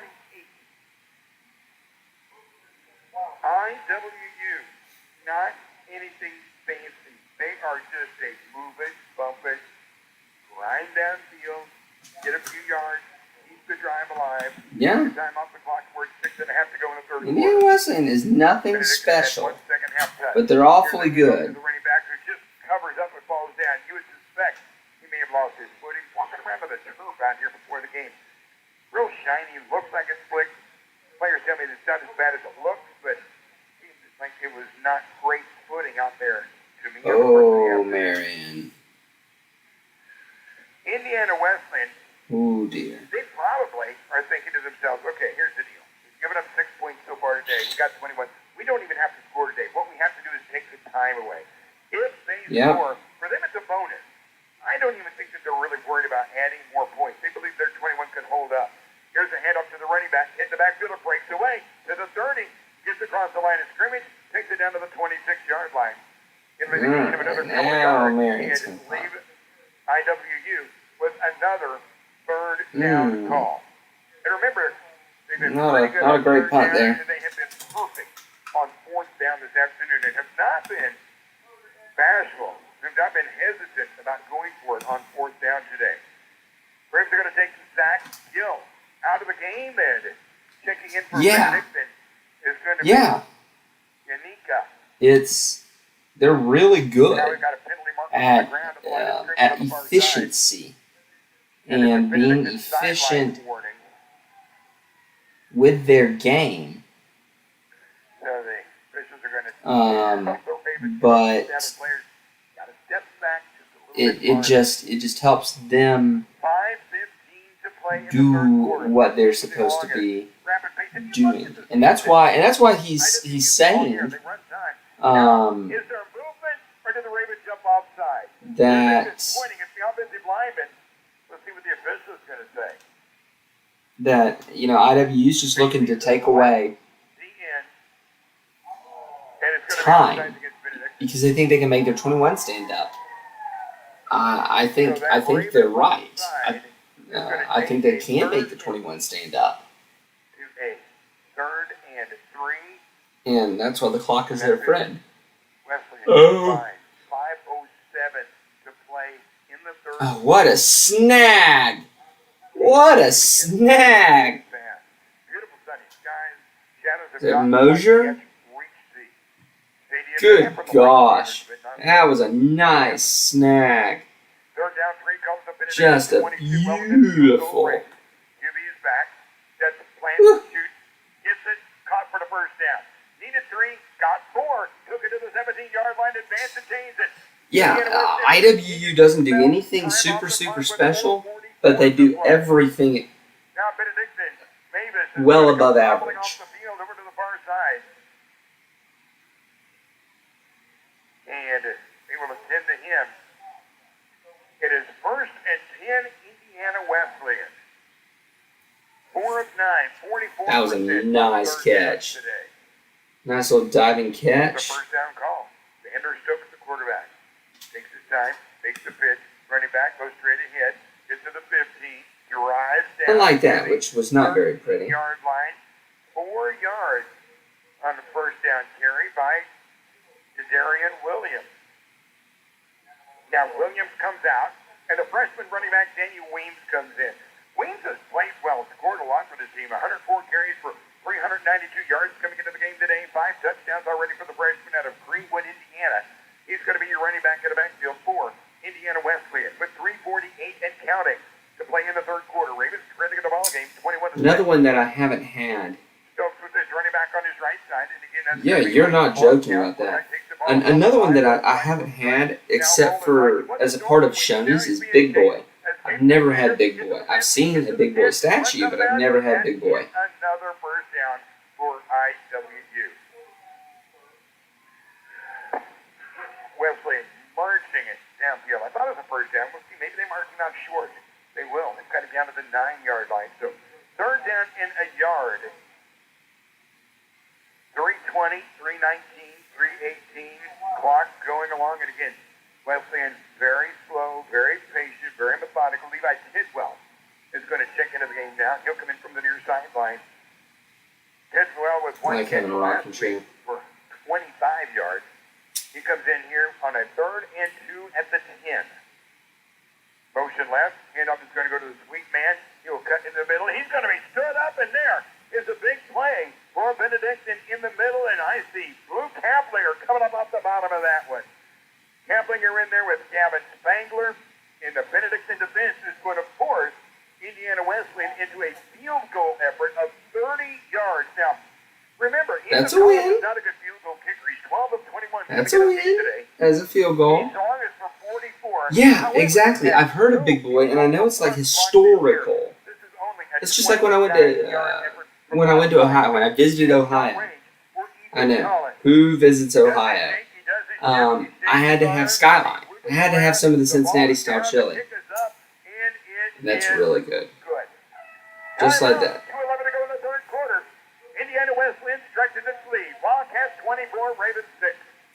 Whether it's normal automotive maintenance like that's oil changes and wiper replacement, that or might, serious repairs like starters and Nate, alternators, you might have a problem here. Stop for everything you need to I have a real problem. peak performance. They carry a line of diesel engine parts including turbos, injection pumps, and injectors for Duramax and Power Stroke engines. Now open 8 to 6 Monday through Saturday and 9 to 6 on Sunday. Atchison Auto Parts, your independent Napa dealer, 424 Woodlawn Avenue in Atchison. Subway makes it their priority to serve you the delicious meals you love in the easiest, safest ways possible. Order in-store, online, or through the Subway app for carry-out service. And with so many sandwich and salad options, everyone in the family will be happy. Check out their fresh melts. Clemson going with a rollout hooch punt. Salads at Subway. That's the Fifth Street Viaduct in Atchison. fantastic.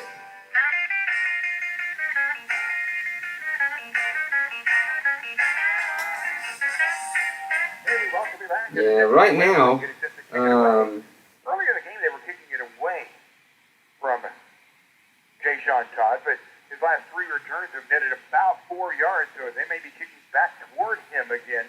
Went to the back of kicker Ethan Collins, and there's the boot. It is going to be to Jay Sean. Ooh, the report is that Colorado has offered Deion Sanders. Field position to series, 1st and 10 at his own 20-yard line. Late in the third quarter, 2:11 to go in the third. Ravens Yeah. at 24-6. You really, I'll tell you what, we want to thank yeah. our sponsors for the Caval game today. Benedictine does need Ellen Health Construction. points and needs them fast. I might have been wrong on this one. Indiana Wesleyan could have handled White uniforms and Indiana Wesleyan in uniforms. Ravens the rushing of Garrett Kettle. Probably need to start with this possession late in the third quarter, down trailing it 24-16. They're down 3 scores. They've only had one today. Here's a handoff here to the middle of the 35 to the 40. Look out, 45-50. Look out, 40, 35-30. Look out to the 25-yard line. What a run! And that was Rayshawn Mills. That's what you needed right there. That's what you're after right there.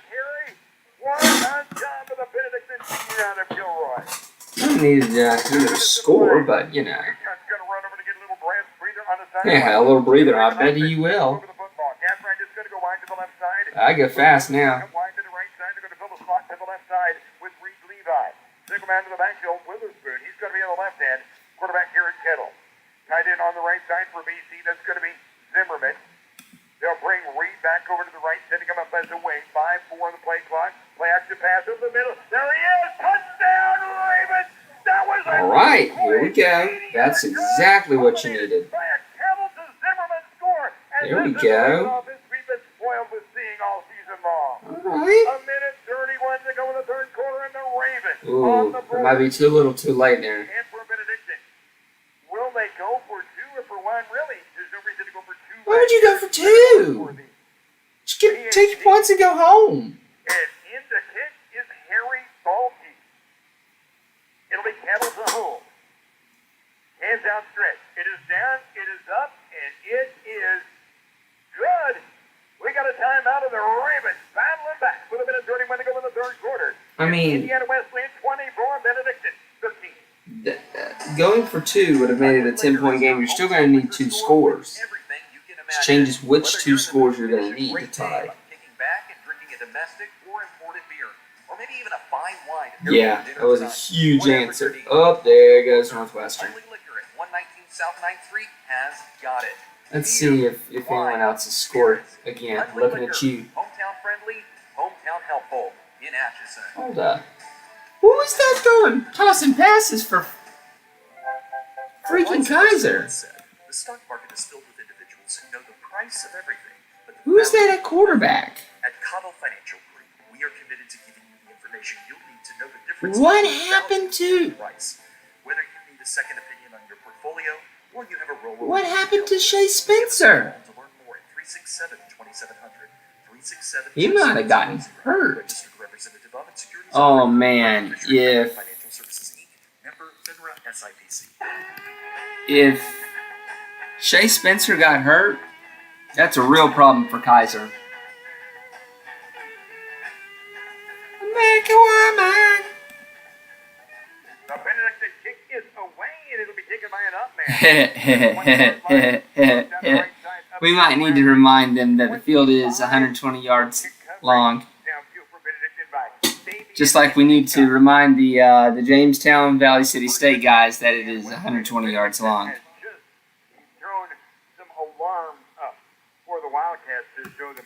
Yeah, if Kaiser's quarterback is out,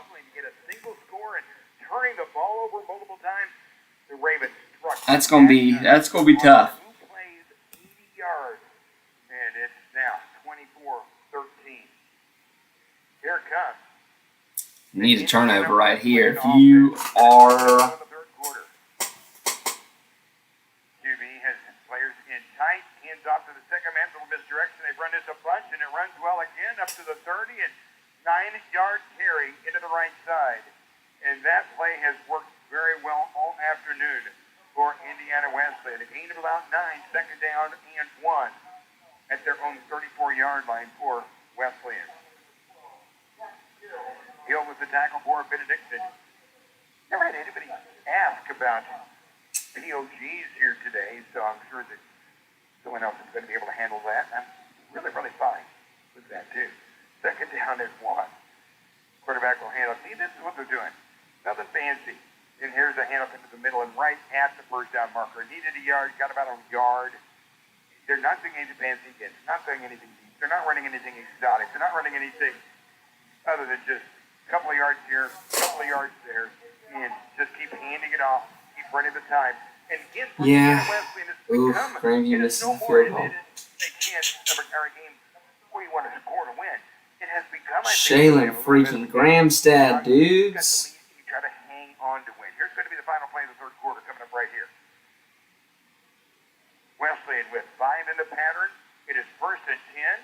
You don't see him do this much on the first down call. QB is going to be back. 3-step, 4-step drop. Steps up in the pocket. Chased out. Now hit. And he is going to be sacked. How about that stop by John? All right. There's a sack. That's exactly what you need. A sack out there for Benedictine. And what a great play for the Ravens as the third quarter comes to an end. We're taking a break. Going to the fourth and Marion, Indiana. The season on the line. Yeah. Indiana Wesleyan 24, Benedictine 13. And I've not known really who Greenview is because I haven't really played anybody besides Benedictine all year long. So it's possible that Grandview's not quite as good as I thought they were. Skyway Vapes has it, along with all of your vaping accessories. It's the vaping experience you want. Friendly, knowledgeable service with a range of products that can't be beat.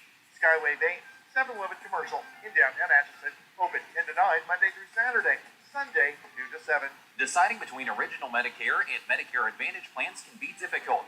Yet it's one of the most important decisions you'll make because it affects your health, your finances, and your peace of mind. The Health Navigator so help you to review your options carefully and choose the plan that is best suited to your personal needs. This service is free and available to all community members. Guess it's about time to start bringing up the To set up a free appointment, please call 913-367-2650. the mileages, isn't it? 367-2650.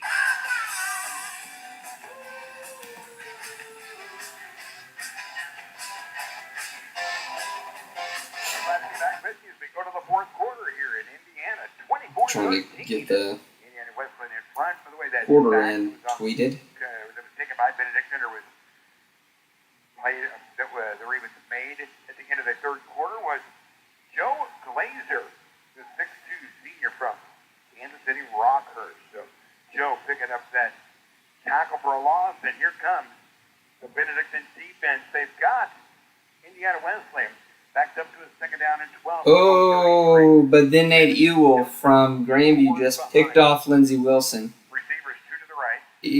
Yeah, that would have been One to the cool. left.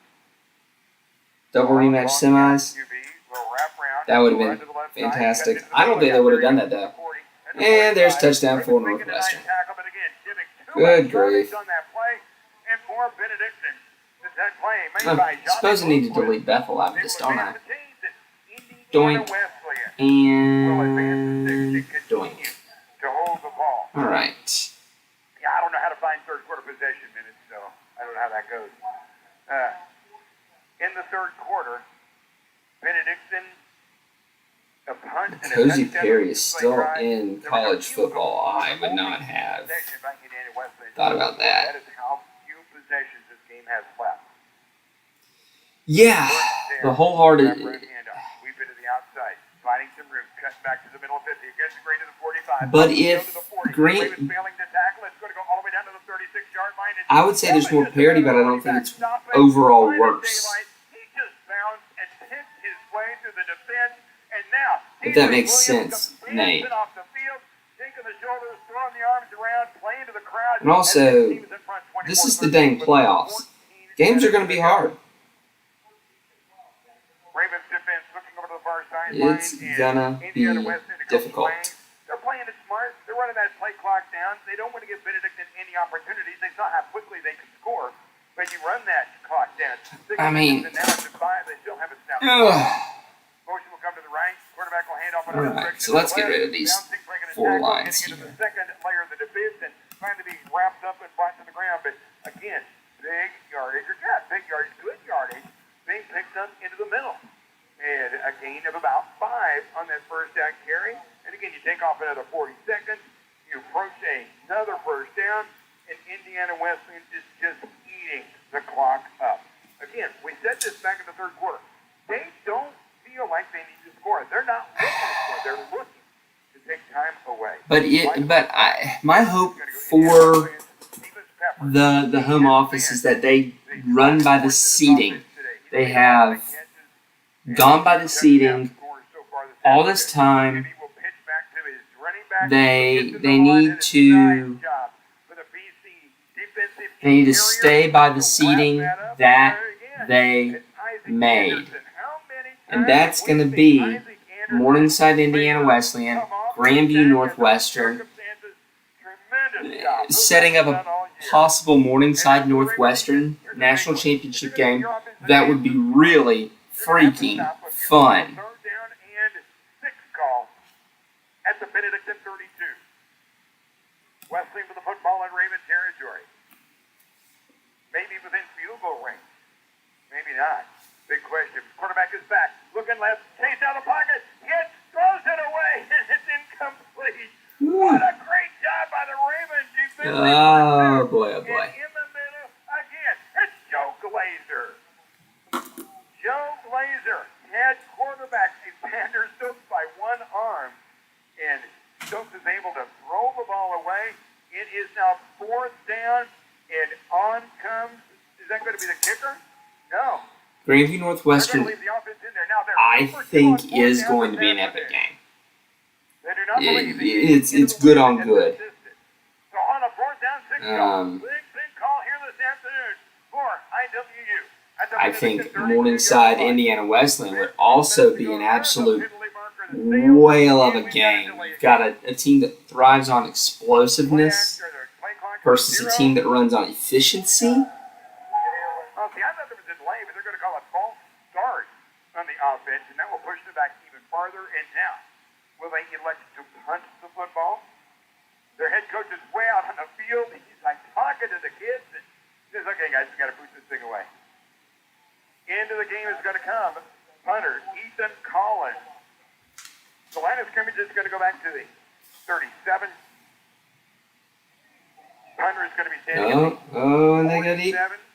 good defense. And the Raven return man is going to be Jay Sean. He's going to back up all the way back to the 5-yard line. Snap is a little low, but he's going to get it away. It is high. It is spinning. It's a great kick. Jay Sean, fair catch. All right, that's 58 seconds to halftime. 2 minutes to halftime. You know, Kaiser has actually held Morningside relatively good in the. But they've got that other quarterback in there. That's not See what BC's got up its sleeve. It's last possession, 80 yards in 2 plays. Now that's a bit of a hard Bryce Beasley in there. You don't want to expect that. That's not how they come out playing here. One man in the backfield. It looks like they're going to have. That's not good if Shea Spencer is out. Garrett back at the goal line, throws one right side, has a man open at the 20, but with penalty markers in the field, this play is liable. Yeah, DC needs to get on the stick if they're going to do anything. Let's see what those markers are all about. Back at the 10-yard line, you would anticipate a hold. The completion was made. The ball was taken out across the 20. Gap right. And let's see what this marker's about. It's going to be out of bounds around the 25-yard line. See what happens here.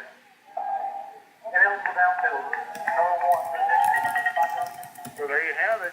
Benedictine is going to be called for having an ineligible receiver downfield, and that's going to take away a nice catch in the advance of the ball on a pass from Kevel to Jacob Gathright. And so Benedictine, who had it at the 8, now has it around the 4. And it's going to bring up a first down at 14. KOR. 4-yard line at 11:50 to go. Zoinks, Scoob. That was a terrible throw. Single coverage over the top. The Ravens are going to have a couple of slot guys now overload the right side of the field. The pass will go there at the goal line. What is Northwestern's just get up with, like, finding like families of football players and just getting them all on campus? It will keep the drive going, but not sure that's the kind of length that allows you to score 2 touchdowns with 11:20 to go. And you're deep in your own end inside the 15-yard line. You got a long way to go on this possession. Then you got to get it back and do it again. It's going to bring up a second down. 8 for BC. Trips wide side. And this time the handoff is going to go to Ray Sean. He'll hurdle at the line of scrimmage, pick up yardage across the 15. And again, leaving them with a 3rd down and 3. This is a great tack if you've got the time and if you don't have a lot of ground to make up. But the Ravens have no time, and they do have an 11-point deficit to hurdle 24-13. Indiana West playing in front. Benedictine to the traveling whites going from right to left here in the 4th quarter. They got a 3rd down, and you can hear the IWU fans in the background. Wait, hold up here. Auburn boosters tried to fire Brian Harsin this offseason by claiming he was having an affair with a staffer. And now they're going to be bringing in Hugh Freeze? What's wrong with this picture? Are you stupid? Yes, it's Auburn. Roll Tide. My dad went to Bama, so I can get away with that. Benedictine at their own 22-yard line. Rayshon 7 carries, 92 yards now today. All right, looks like one to the right, back to Toe Kettle. Look at over. Look at this, Kaiser got a touchdown. Right at the 25, grabbing the face mask. Look at that. And he's going to be stopped there, picking up about 8 on the first down catch. That Kaiser defense might be having some success. All right. 1st and 5. Oh, that sack's not going to be great. That sack's not great. to a wing to the left side. Motion will come over to the right for BC. That's going to be Perrott. Jimmy's back. Makes that play action handoff. Will keep it himself. He hit from behind and pulled down by the shoulder pads and a collar. They are not going to call a horse collar here. And again, this officiating crew has called no penalties against anyone all day long. So, on the Like I said, my dad went to Alabama. I have a long-standing hatred for Auburn. I once brought home a girl who was an Auburn fan. It did not go well, and it did not last long. They have not called many penalties. Big third down call for the third down 4. Kettle's going to keep it again. Bounces outside to the 30. Hits it upfield. He'll get the first down across the 35. And they are cheaters of the first magnitude, along with Miami, and just in different ways. And it's hilarious and fantastic at the same time, and awful. Wesleyan is probably okay with that.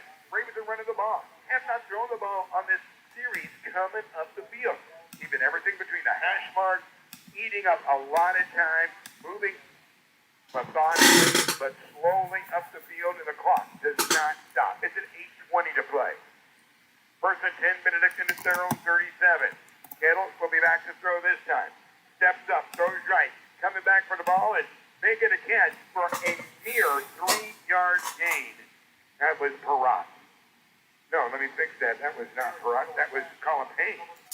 That's a shame, Tim. Payne with the catch for Benedictine. Inside 8 minutes to go now. And for Benedictine, 3 yards at a clip is just not going to get it done. Not going to get them where they need to go. Let them draw close. Let them feel better. Just not let them come from behind here today. They need more. Back to throw again is Kettle. Pulls it back down. Running. Takes out of the pocket. Good Lord. Northwestern's a...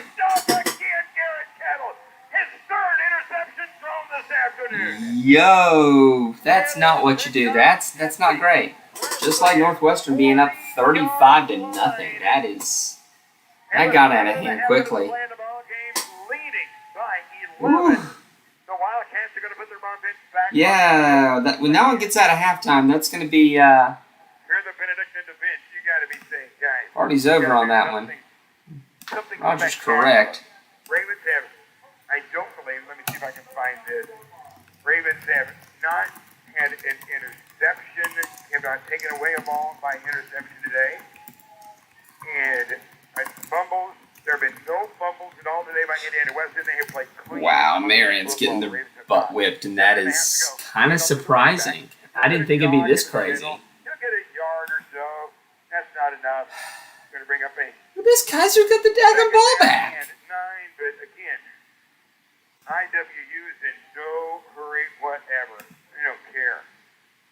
Center Will Angel was the lead block on that. Will Angel, he's a guy from kind of down in our neighborhood, out of Liberty, North. You know, and I wish that IWU would just be on... Yeah. Would be on ESPN through the playoffs. I mean... It's I'm sure that it's something with ESPN. 6, 5, 4, 3, and he will take the ball, hand off in the backfield, break it a tackle, wow, look at that standing up. Wow, almost what a great catch. Yeah, that party might be over for Benedictine. Indiana Wesleyan's gonna just milk the clock. Play clock with another half a minute. This thing is going to be under 6 minutes to play when the ball gets snapped. This might be a chalk day, gentlemen. Vander Stokes the sign of the pattern. He's done this all afternoon. Usually it's about a 7-yard pass. He'll go up to about the 50-yard line with this, but he needs the 49. And the Ravens are drawn offside. See what these guys are. Alright, so they're at half. Oh, look at this long field goal that Lindsey Wilson is trying. Oh, dear. I'd put someone, good gosh, he had the distance, but the aim was awful. Good gosh. That was like a 55-yard attempt. That's... But why? But why? couple of But minutes. why? Third and 11. Wesley. Yeah. Turnovers are they're going to kill you. That's what's going to happen here. And now the play clock will be under 5 minutes when they punt this ball away. And again for Indiana West. All right, half there. Take a couple plus minutes. Look at you, Kaiser. Look at you, Kaiser. For the Ravens, what they need now. Hot dang. You know, the 1 and 2 and 3 yard returns. Not going to help them. They need some kind of a big return here because, again, they're 2 scores behind with 5 minutes to play. This guy's not had a punt blocked all season long. And Ethan Collins is back and gets this one away. It is high, it is spiraling, it's hanging. It will take a little bit of a Benedictine bounce to go out of bounds into the Ravens sideline at the 37-yard line. So for Benedictine, you're going to be 63 yards away from the end zone. 4:57 to play. And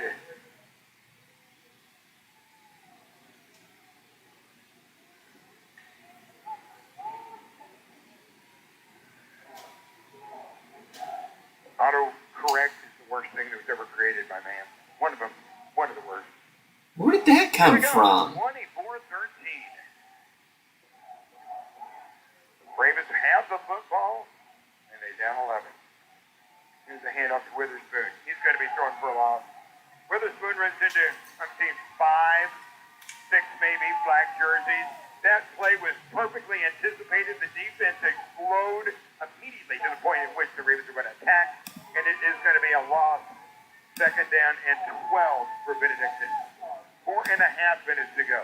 Oh, you ready? Hold on. This will take me 1 second. And there's going to be a pass up to the left side. It's incomplete. And hold on here. This won't take much.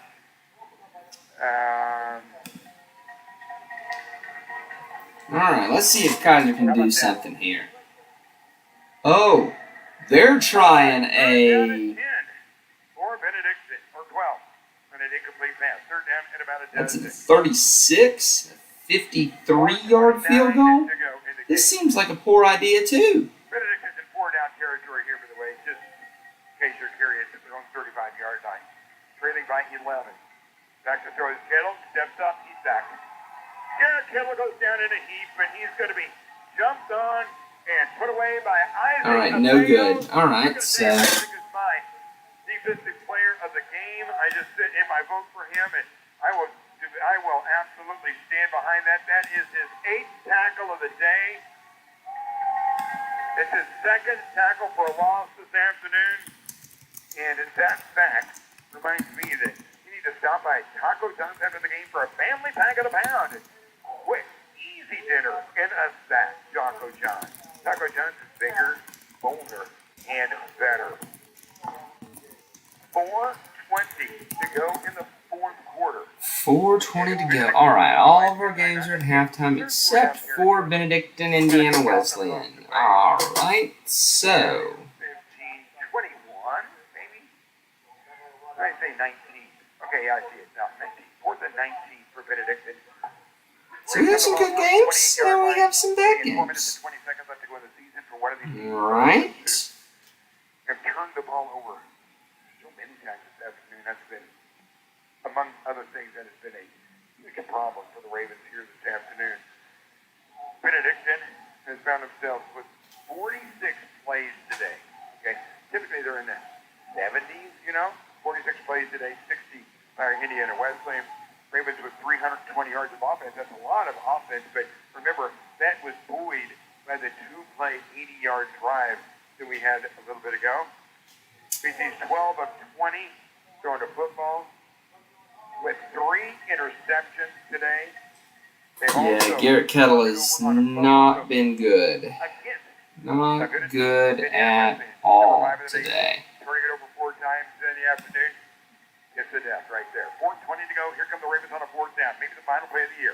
Quarterback Garrett Kettle steps up in the pocket, rolling, throwing, and it's going to be caught across the 50. The Ravens pick up the yardage on the catch by Gasright. It is 1st and 10. Benedictine and the Ravens keep it alive. 4:13 to side, setting him on the left side. Ravens are going to go trips left. Single man to the backfield. Derek Kendall hustling him up to the line of scrimmage, 1st and 10 at the 47. Back to throw, going right. Downfield and overshoot his intended receiver. And Gab's right-handed defender in front of him, a defender immediately on his side. He was boxed in up against the sideline as they were running down the field, and they did a nice job of absolutely developing. Yeah, Kettle's the reason I picked Benedictine to win. 24-13. That's for sure. Easy magic here in the waning moments of this ball game. Nate, you're more of an optimist than I am. Here coming into the game today, 10 rushing touchdowns in each of his last 7 games. He's back to throw, steps up in the pocket, steps back, rolling around, running for his life. Now he's just going to throw that thing away, and we're going to start that over again. Garrett Kittle just ditching the ball. We're down to 3:49 to go. 3:49. All right. 39 career games for Garrett Kittle. Yeah, 11 points in 3:49 is going to be that's going to be a toughie, Nate. It's going to be a bit toughie. But look, if you can score a touchdown, then stuff happens. On a pass to Reed Levi. Here goes Benedictine on the 3rd down. Back to throw again is Kettle. Fires one, it's batted away and incomplete. Garrett Kettle you're not wrong. Slapped to the ground, and again, the Ravens are going to be looking at a 4th down. In my fandom, though, being a Braves fan and an FSU fan and a Falcons fan just leads me to constantly being a football eeyore. Big guys on the front. They're pretty much, with the exception, believing defensive end Ryan Walford out there, the 6'7" DN. A kid who's got no business playing at this level. This kid is good. He can be playing in a lot of places. He stays out there. Everybody else that changes, they're going to go for some coverage downfield on the 4th down. Call for Benedictine 4th down 10.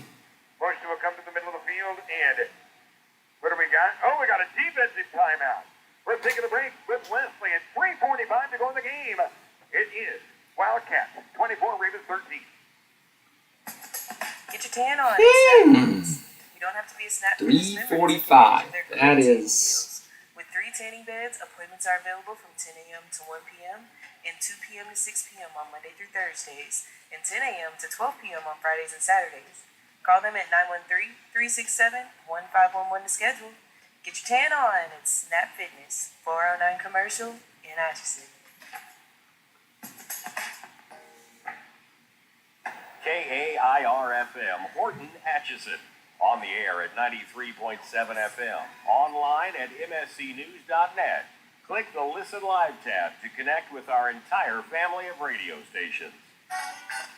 The new Fall Blizzard treat menu is at Atchison Dairy Queen Grill and Chill, and it's got all the fall, featuring returning favorites like pumpkin pie and new flavors like cinnamon roll centers, Reese's Take 5, Snickers brownie, and more. This may be the fallest Fall Blizzard treat menu lineup of all time, and it's all blended together in delicious, world-famous DQ soft serve.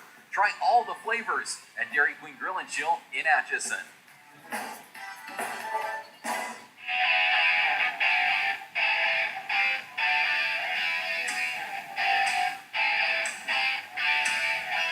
Coming out of the timeout, here comes Benedictine. Raven offense kind of squeezed Indiana Wesleyan into taking a timeout. So here comes your 4th down 10 call for the Ravens. Jared Kettle is back to throw. Again, flushed out of the pocket. Steps up, trying to run. Spins around. Looking. Throws it down into traffic. Just launches it down there, and it's picked off. 4th interception of the day thrown by Garrett Kettle. Well. Up and come to the 30, to the 40, to the 45, to the 50. And Indiana Wesleyan is going to move on in the NAIA National Tournament with a huge win.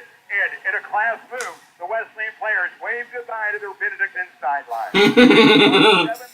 Oh, come on. In a class move. Yeah. They're going to do it. It's a big game. And they're going to come out over the ball, and you would anticipate that they would. Come on. With a timeout left, I believe. this afternoon. Just Wesleyan is going to have it at the 49-yard line, just shy of midfield. We'll see if they get conservative here. Stokes will hand off to his running back, and he's going to be tackled for a loss. But again, for Wesleyan, they don't care about that. They want that clock to run. It's 3:22 to go. And was there a timeout exercise? There was, and it is going to be used by Benedictine. It's going to give Gendry and Williams a chance to come off the field and get a new shoe, and we're going to take a timeout, Joseph. yeah, that's pretty much game over for the Ravens. Wesleyan 24, Ravens 13. Your car is a complex machine filled with the latest technology, and it needs quality service to keep it running right. By taking your car on a trip to Lewis Chevrolet Buick in Atchison, you will have peace of mind knowing your vehicle will be maintained. I don't know why I typed that. I could have just said, you should come on in, Tim. I just dropped the link there for you, so hopefully that's clickable. Let me know if that's not clickable. Call them at 913-367-3000 or stop by 314 Woodlawn in Atchison. Alright, so that's that last timeout. It's a great day in Atchison, and it's a great day at Urban Lawn Care. Ron and Michelle at Urban Lawn Care are proud to support area sports teams and schools. As an Atchison High School graduate, Michelle knows how amazing the school district is, building successful futures, every student, every day. Urban Lawn Care, where our business is in the green.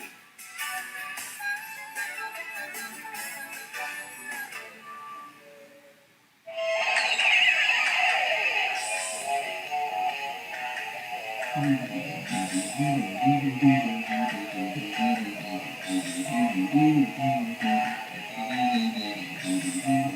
headed back with us here in Indiana, where the sweep will come to the right side for Indiana Wesleyan. And again, the officials have called nothing all day. Big holding calls as the race comes around the near side, but they're just going to let this thing go and let this game end with Let it die. 24-13. The crew here today has not been a factor in the game in so much as haven't changed any plays really because they haven't made really any calls this afternoon. Looking at penalties, 4 penalties for 25 yards and 2 penalties for 9 against Benedictine. A team that's usually penalized, I think they 10, 12 times a game. Here's a handoff into the middle of the line now. Little straight ahead run down to the 40-yard line is going to go, and that's going to be enough for another Indiana Wesleyan. Yep, that's Well, I would suppose watch Wesleyan fall on the ball a couple of times and notch the W. Yeah, that's going to be. It is a first and 10. That's going to be about it for At their own 40-yard line. this game. So there you go. Benedictine here in the fourth quarter has had 2 possessions, both of them ending with interceptions.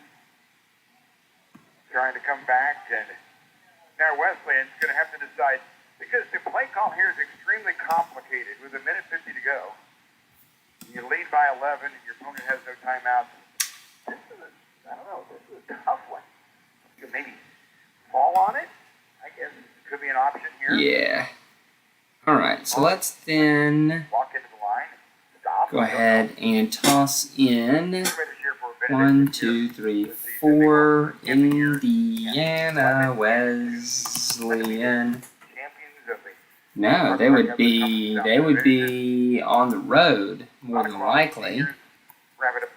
You'd be here theoretically at Indiana Wesleyan. All right. Are they coming back from? They're starting to come back from halftime as I. Come on, you can do it. Yeah, it was a bad time to have a bad day. Really was. And there we go. Final score this afternoon, Indiana Wesleyan 24, Benedictine All right, 13. 24-13, and that How much do you really know about takes going on in out Probably not enough. that That's why it's important to have an and someone who has the back that. All right, so Indiana Wesleyan moves on. I'm so sorry, Nate. I was wrong too. So Surprises and celebrations all begin at Raven Liquor. Check out their We beer were cave. both Inexpensive bourbon we were selection. both wrong. You need to get out in the cold. Yeah, Go with Food Right Here and stay in the warm they're the of your 4 home. right now. Raven Liquor, 1800 Main Street in Atchison. Either way, I think they're traveling. You can't beat Gambino's when it comes to pizza, and you can't beat Gambino's in Benedictine football. Call 913 Unless like some really crazy crap happens. or carry out, or see them at 16 But I just don't. Commercial I don't Street. see that Gambino's Pizza happening. in downtown Atchison. You're gonna love it. KAIR is your local sports authority. On the air at 93.7 FM, online at Yeah, he beat the Pats. .net, bringing you play-by-play Is Dalvin coverage still of your doing favorite good? high school teams. Because, you know, I feel like he's just hurt all the time now. For local sports, it's always KAIR. When it comes to real estate, sticking a sign in the yard isn't enough anymore. Did you know when you are ready to sell your home, you have the right to interview real estate agents to make sure you get the right agent for you? So start by calling me, Stacy Appel with Let's Colonial Realty, see. 913-426-2209. Or Greg Appel, 913-426-3419. Or reach us at the Colonial Realty office, 367-4464. And this is still not doing what I want Have it you to do. reviewed your life insurance policies recently? It's possible that current market conditions have impacted your plans. Larry Busing and Julie Avey at Mass Mutual Financial Services can help you determine if you're on track with your life insurance needs. Whether you're Now well it's on the doing road what to I want it retirement or just beginning your journey, Larry and Julie have the Now I've got skills and the tools at their stuff disposal up there to assist you with estate planning. with Indiana Give them a call, Wesleyan. 913-367-2354, Pulled in. or see them Alright. at 625 commercial for a free quote. The future won't wait. Why not get started? Alright, now let's see what we've got. Alright, I can actually turn this off, can't I? Boom. Yep. Alright, that one's not a great game. Let's go with Lindsey Grandview.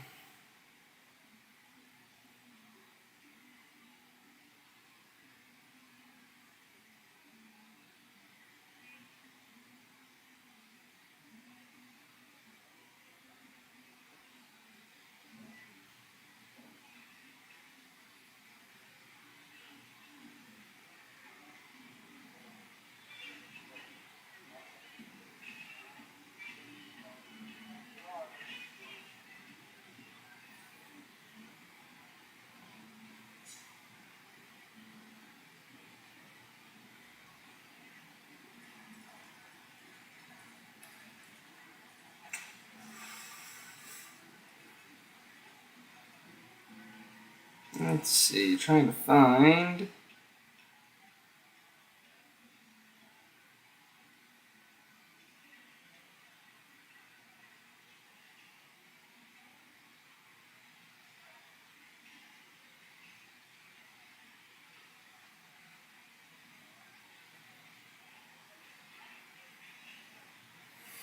All right.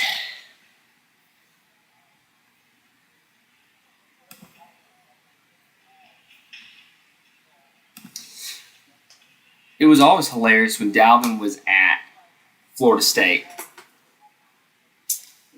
There was a year that he played with a constant hamstring injury.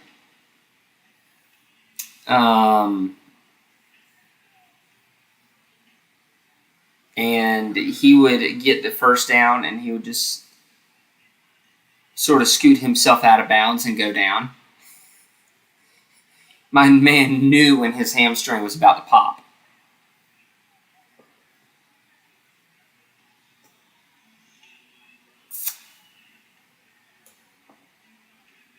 All right.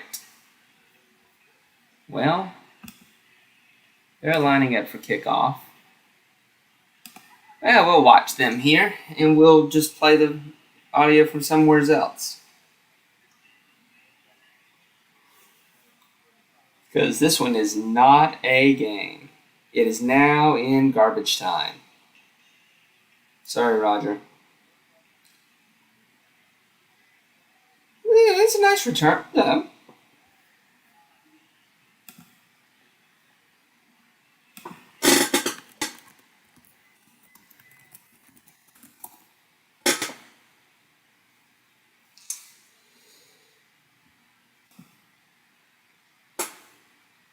And of course, there's a flag. There's always a flag, isn't there?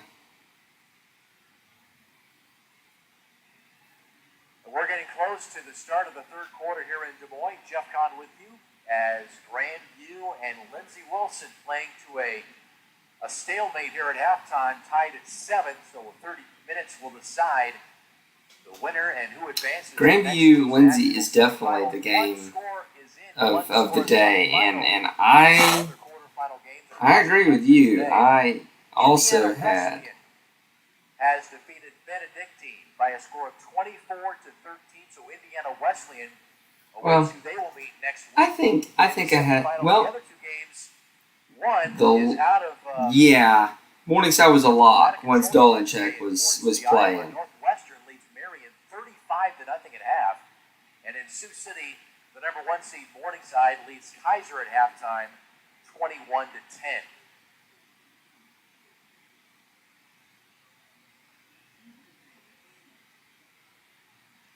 So Grandview will get the ball to begin the third quarter here.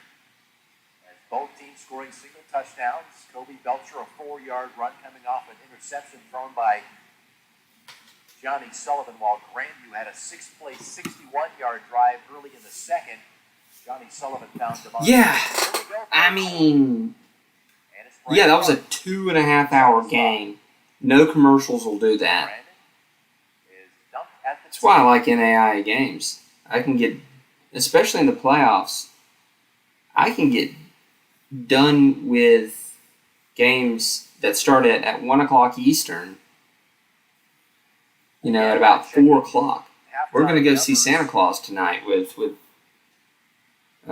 the kid, and, I've got some time. This is true, Tim. The last 3... Now, I don't know. That last one, was that down to the wire? Grandview seemed to really have that one. Ollie Scott gets the first carry of the third quarter. And he'll get a couple of yards near the 13-yard line. Call it a gain of 3, second down and 7. Net yards rushing, Grandview just 26. Lindsey Wilson 56, and net yards passing. Indeed. 146 to Lindsey Wilson. Pumpkin Pierce sounds really good right now, honestly. Time of possession, Grandview was +8 at 19-11 in that first half.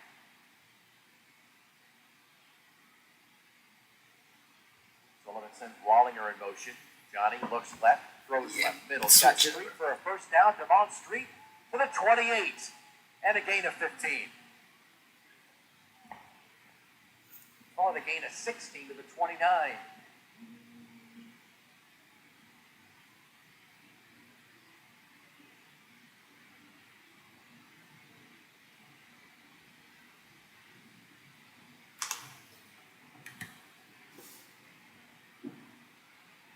Here's Ollie Scott off the left side. Ali. Actually, I'm going to take a timeout. I'll pop the game up here. I'll take a timeout, and I'll be right back.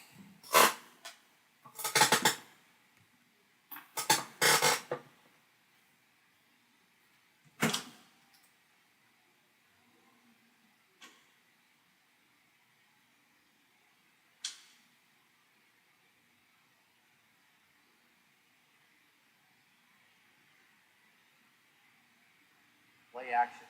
Sullivan has to throw it away. Again, 99 has been in the Grandview's backfield quite a bit today. Teron Orr, again back there, didn't give Sullivan any chance off that rollout to his right to have any cushion. Had to throw it away again. 3rd and 9 for Grandview. Sullivan now 14 of 23 for 162 yards.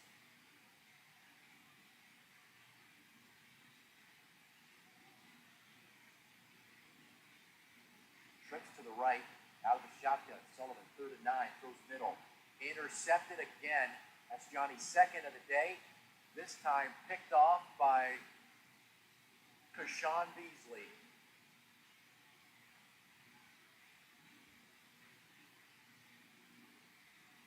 At the Viking 41. On at the Viking 40, they respot the football. So Sullivan's 12th interception this year. Second today. And Lindsey Wilson a chance to take advantage of a Grandview error to start possession in Grandview's territory.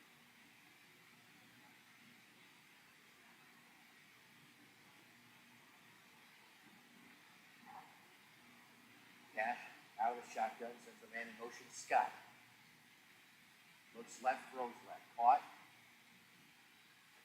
by Collier for a gain of about 5. Call it a gain of 6 to the 34.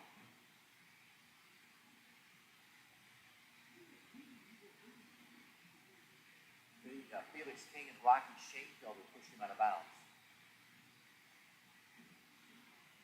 Second down and 4.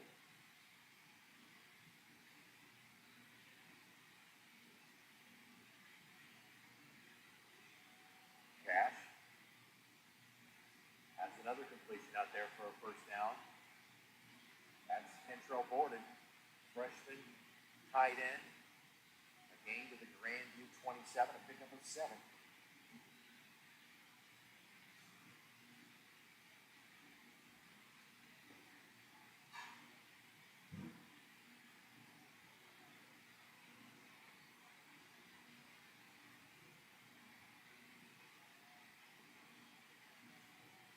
Here's Belcher off the right side. Belcher to the 26, or to the 21 rather.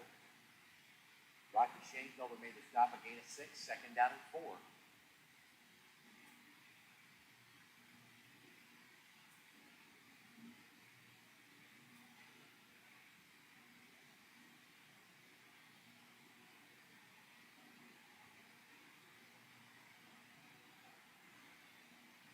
Belcher resets to the left side of Cash. Belcher out the backfield. Nice open field tackle by Nate Ewell on the receiver.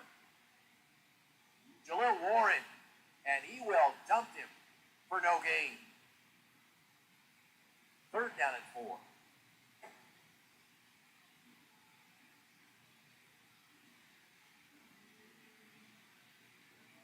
And Warren hobbles off to the far side of the field on that play, after that play. Twin receivers for Ian Cash. Ethan Cash in trouble, steps up, and he's down. Tackled by Nate Collins. A loss of 1 to the 22, fourth down. And a field goal try coming up for Ian Sauter. This will be about a 40-yard field goal, 39-40 off the left hash. Michael Burdick to hold from the 29, making it a 39-yarder. Off the left hash for Ian Sauter.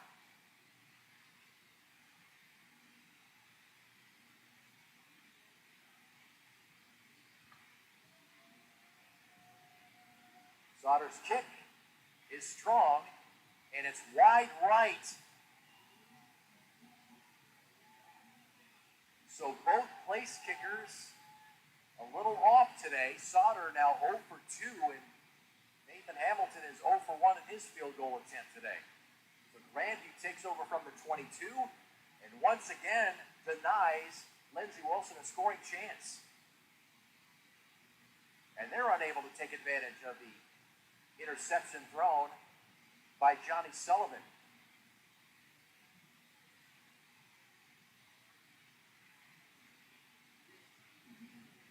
Defenses continue to stand tall in this game. Gates in motion. Scott the handoff off the right side. Ali across the 25, 30, 31. Picks up 9. Second down and 1.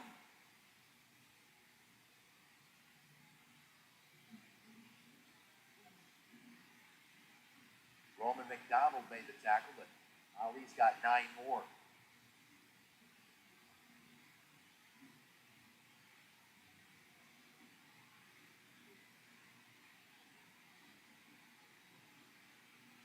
Scott again, and did he get it? I think no. They're going to say he's a yard, 2 yards shy after a loss of 1 to the 30, and it's third down and 2.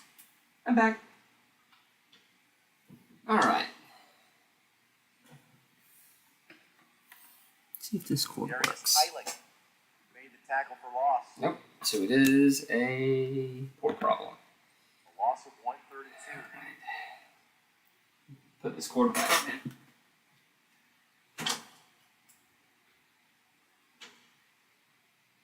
Pitching to left the gates, and Avery slips in the backfield, back at the 26, and Grandview will have to punt. Grandview picks up 9 yards on first down and doesn't. All right, so what do we got? Another first down, and they have to punt.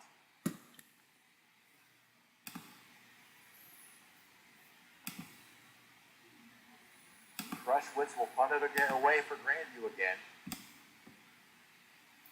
And Sowell stands at his own 35. Oh, Marion scored. Very good.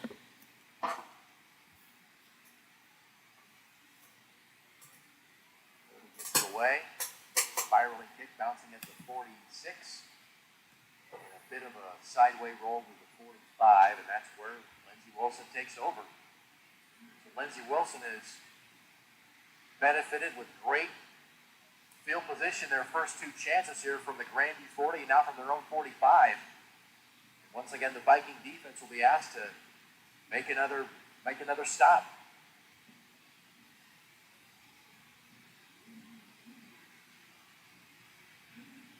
Want to thank our season sponsors, Select Physical Therapy, Holiday Inn Downtown, Chemours, Catch Des Moines, and Des Moines Orthopedic Surgeons for their sponsorship of Grandview Athletics. Baker is always good. All right, hypotheticals. Well, let's look. If Lindsey were to win, I think they'd send him to Grandview. Or sorry, no, they're playing Grandview. They'd have to fly him. A gain of 2 to the 47. Well, oh, I understand that a lot. I respect Florida. I despise Miami. At halftime, as we last checked, Northwestern on their way. I think in that case, I know what they would probably do. They'd probably do Indiana Wesleyan, Lindsey Wilson. I know what they would do. And it would drive me crazy, but they do it. And 100%. Back to the near sideline with a round of applause from Grandview fans. Marion is on the board now, trailing 35-7 in the third quarter.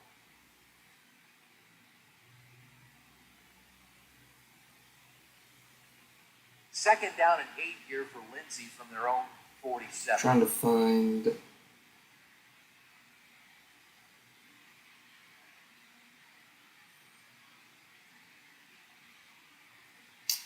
where. Out of the pistol formation, here's Cash, rolls out left. Near side, touchdown, and that ball is incomplete. Incomplete. As that gave Duffy. Nope, that was Trey Albert who stepped in front of the receiver with a near interception, but unable to bring it in. But he negates the potential completion. It'll be third down.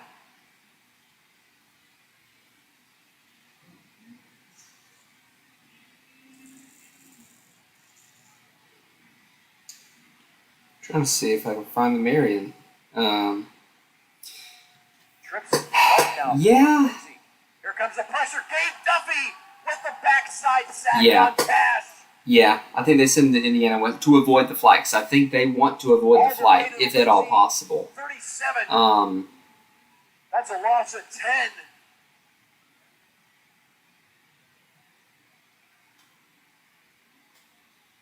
And Grandview again turning away. All right, there we go. There it is. There's my retweet.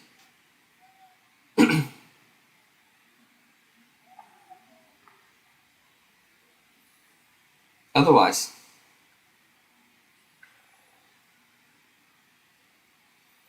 all right. So Lindsey's going to punt. Seth Jewell inside his 30. Trying to find the left side. Seth has a corner and gets out of bounds at about the 35. So that would give Grandview decent field position to start this drive.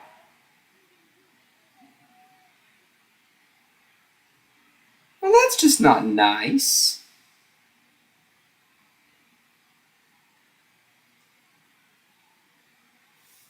Flipping you the bird after that, that's just rude.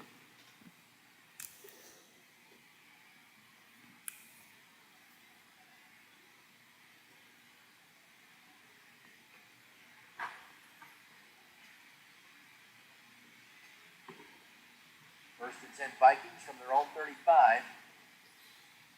Everyone hates on Moval, but they're just not who they used to be. Sets to the right side with Seth Jewell. Play action. Oh, there's holding back there. Oh dear, there's pass interference out there. And he is grabbed by Cordarian I mean, Price. to be fair, if you look at Alabama's fight song, I'm not sure if that there's must have still a been line in play. there I that think might have says, been send the Yellow Jackets to a watery grave, referring to Georgia Tech. And gentlemen, I can't tell you the last time Alabama and Georgia Tech have played. It was actually a smart play by Trice to just grab Street if this penalty was on the defense for offsides.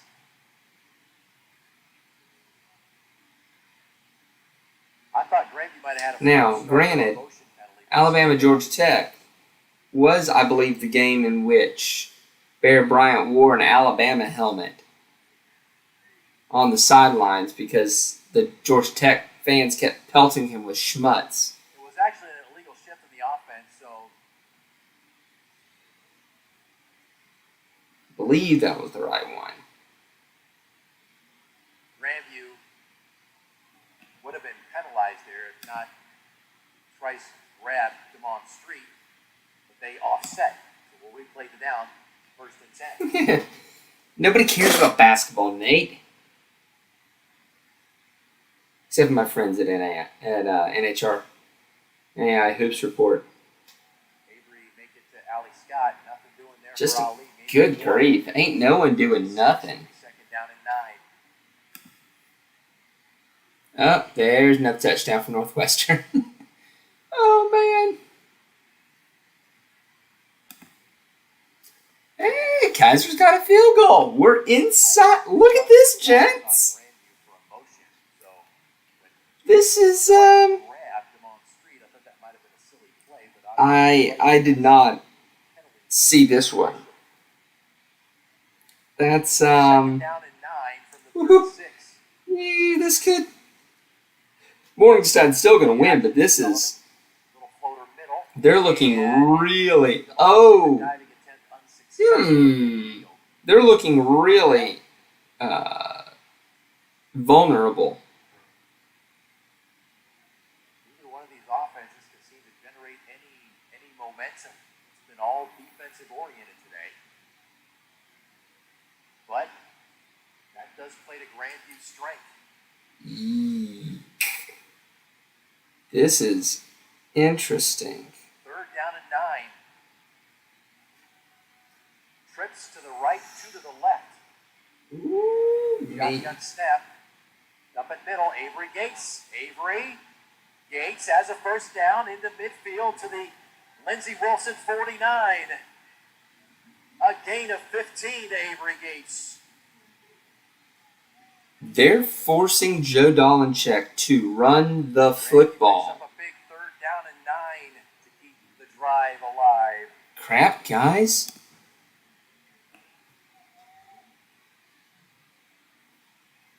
This could actually happen. And then... Vikings now just 2 of 9 on third downs with that conversion on third down. Quick out goes to Jewell. Ay. Carson fighting for yardage.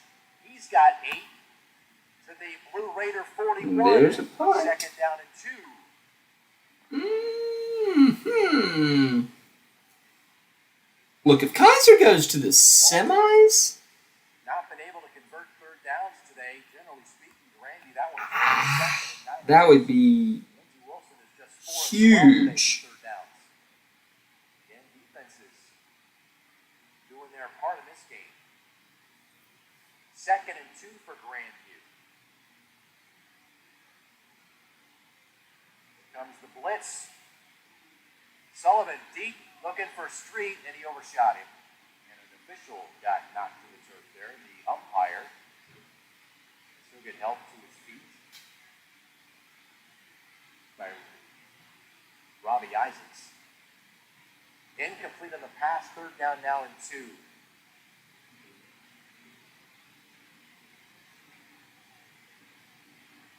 Story had 4 touchdown receptions in the first half. Good gosh. These guys, I'm going to have to pick them for Tag and Player of the Week again. Seahawk fast ain't wrong. All right, Grandview is approaching. Left goes middle. And Ollie Scott cannot bring it down as that ball might have been deflected by Kashawn Beasley. Let's see if there's anything in this box score I want. And the Vikings will try to pin. All right. Ugh, Kettle. We bring out Cody Crutchfield. Yeah. All right. 92, 133. 13 tackles. Devin Bacchus, that could be one. That's a little skinny on the. Amari Sowell. All right, so there's a punt there. It'll take a roll. It'll take a roll to the 10. Inside the 10. It'll die at about the 7. I mean, 427, 443, 531. All right, so these are kind of staying in tandem. For the Blue Raiders. Oh, dear. Oh, dear. Randy now with 220 yards of total Huh. offense to 132 for Lindsey Wilson. Vikings have run 2 extra plays, 47-44. Randy now 2 of 10 on third down today. I lived in Central Time for 20 years. Looks right, throws right. Unfortunately, I lived on the very eastern edge, and so it got dark at 2:30 in the afternoon. I hated it. Moved over to the greatest of all time zones, Eastern. Actually, I actually really do like Mountain Time, so I can't really say that, but I do love Eastern Time. It's amazing.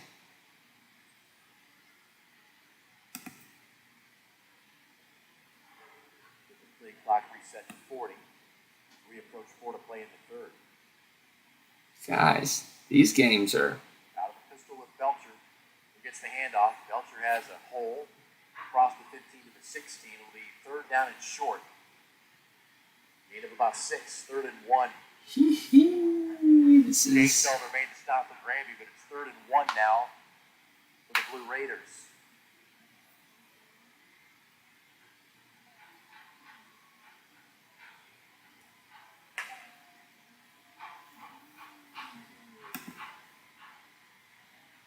Kaiser's... Credit Morningside. I mean, they've held Kaiser to mainly field goals. 2 field goals and a touchdown. But I mean... Here's Belcher. And no, he did not. Belcher lost a yard back to the 16.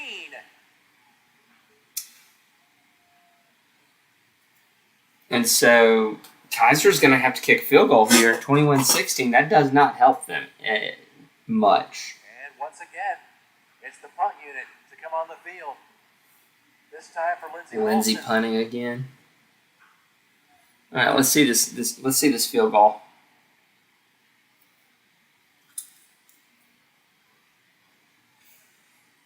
This is some kind of defensive battle today. Here's the punt. Jewell dropped when he caught it at the 45.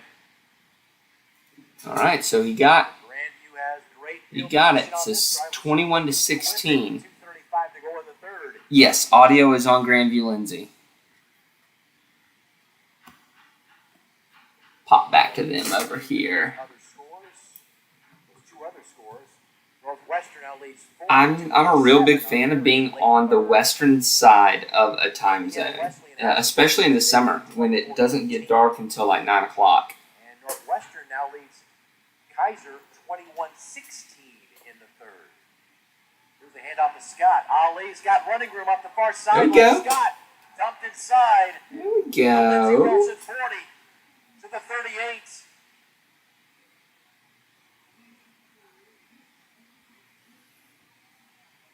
Gain of 17 for Ali. Make it a gain of 18 for Ali to the Blue Raider 37.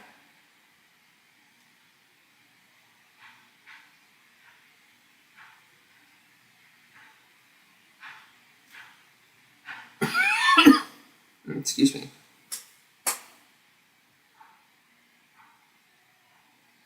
Scott off the left side. Ali fought hard for the ball's out.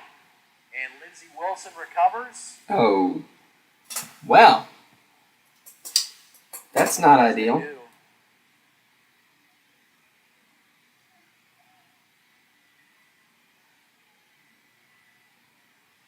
Wilson recovers the punt. One of their players is now shaken up. That's it's not ideal.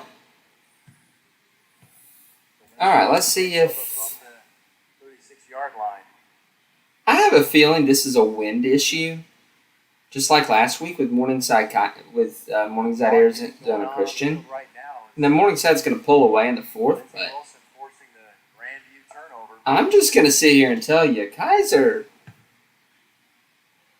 That's Grandview's first fumble loss today. Kaiser is making Morningside look more mortal than I've seen any team other than Northwestern do.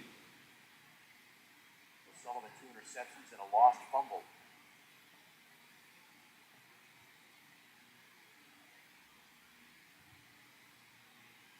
Belcher knocked head to head by Seth Adrian. Told you them, South Florida That was actually Fluker on the carry. DJ Fluker.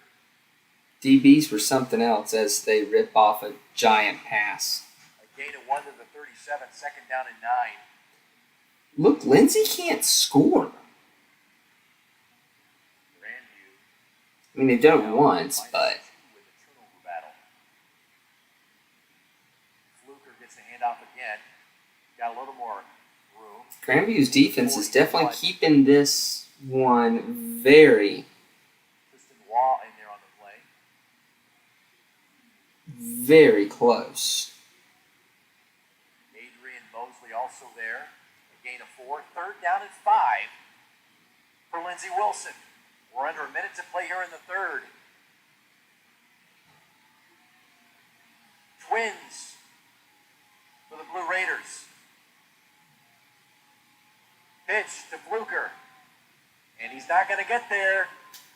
Rocky Shanefelder, 43, first on Rocky hand. Shanefelder. To make the stop. Then he was joined by Collins and Savage. Tim, you're not related to any of these other Grandview folks that give me a hard time, are you? Argo was there as well. Because there's more than Sullivans and Shanefelders than I know anything about, and they always give me a massively hard time. Although I love them because they. Once again, the punt team is on the field. Yeah, exactly. Lindsey really can't. Has a tough time offensively. If Grandview can do get any sort of score, they should be fine. Ian Sauter punts it away here. Oh, good. That's a high hand. Were you at the Natty last year? Go out of bounds inside the 5, I believe. That was a fun. I was at the party. That was a fun party. They say. And that's the end of the third quarter with the game tied at 7. 15 minutes left in this one. Want to thank our season sponsor, Select Physical Therapy. Y'all gonna keep counting us out, says Barstool Red Raiders. I picked y'all, ya knuckleheads. Glad to have you with us today in this fantastic Jeez, they've just scored again. national quarterfinal between a couple of quality teams trying to fight to get to the next round of the national semis. Grandview and Lindsey Wilson. Only scores of the game. Lindsey Wilson intercepted Johnny Sullivan in the first quarter. Luke Bowman intercepted, returned all the way to the Viking 4. One play later, Kobe Belcher scored the lone Lindsey score. Made it 7-0 after one quarter. Then with 13:54 in the second quarter remaining, Sullivan found Demond Street from 5 yards out to tie the game. Oh yeah, there we go. There's the Morningside that they needed. Yep.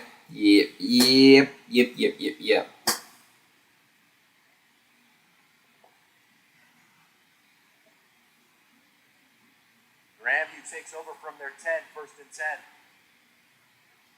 10. There we go. There's the Morningside we know and love. That's Demond Street in motion. Yeah, OT favors Grandview. Yeah. Handoff goes to Scott. Ali is dumped in the back. That was a fun party, Tim. Grandview did put on a really nice time. All right. That's a 12-point lead. All right. Yeah, that was beautiful. Beautiful play design.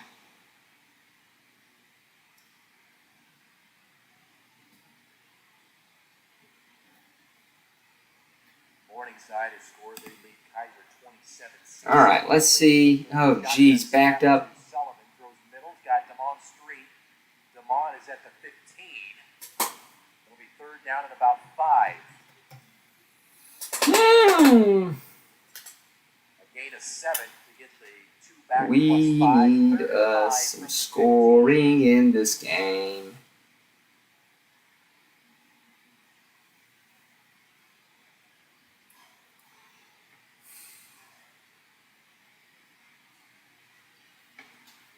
I can't believe Marion's getting their butt whipped that bad. That's absurd. Sullivan scrambles right. Just throws middle. He's got Jewel for a first down catch past the 25, and Seth is down at the 30. I mean, would you like to move the camera a little bit? Yeah. Yeah, exactly, Nate. Even my noodle arm could make that pass. That is called using the speed against your opponent. That was just good play design. Northwestern 49-7 on Marion late third. Yeah. Shotgun snap. And I do appreciate a good defense. Play action. But I need... Oh, dear. That's... Interference will be called here. Really? Street took a tumble out there. Got tangled with... You would call that? Number 21 for Lindsey Wilson, Darius Willis. And I do appreciate Lindsey's defense. They've done a great job with Grandview. But man, this is not 1980. What's the points?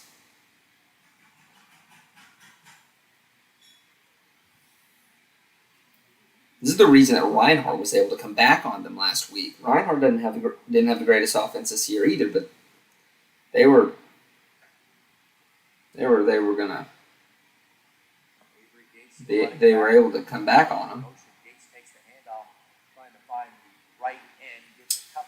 Yeah, I did too. I did not expect a blowout, but I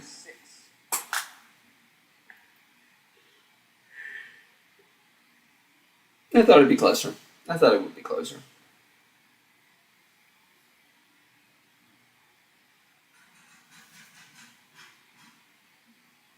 Willis made the tackle. Second down again and 6. Long street on the near side. Wide out to the left. Sullivan in trouble. Dumps it to Wilcox. Oh, nice play. Down inside the They are. 45 to the 43. I think Urbandale native picks yeah. up 8 yards on the play for Grandview. And I hate talking about Jalen Gramstad like this because it feels like I'm trashing Blake Fryer. But it's been a different team with Gramstad at the helm than it was with Fryer. Yesterday. Yeah, blowing out Dickey's one thing. Ali Scott inside the 35. That Lindsay defense is starting to pick up 10 more. Lose a little bit.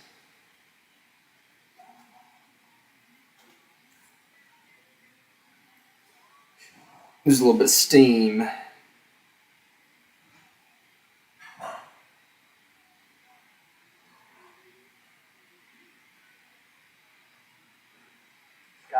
60 yards on 15 Look, if they had carries. Gramstad in the game instead of doggone Fryer, they probably would have won. Right, nobody home again, getting But pressure from Toronto or second down and 10. then again, that was the first game of the season. Sullivan now 19 of 32 for 215 yards. One touchdown. Guys, Two interceptions on the day. let's see. So that one's at the end, start of the fourth. That one's basically at the start of the fourth.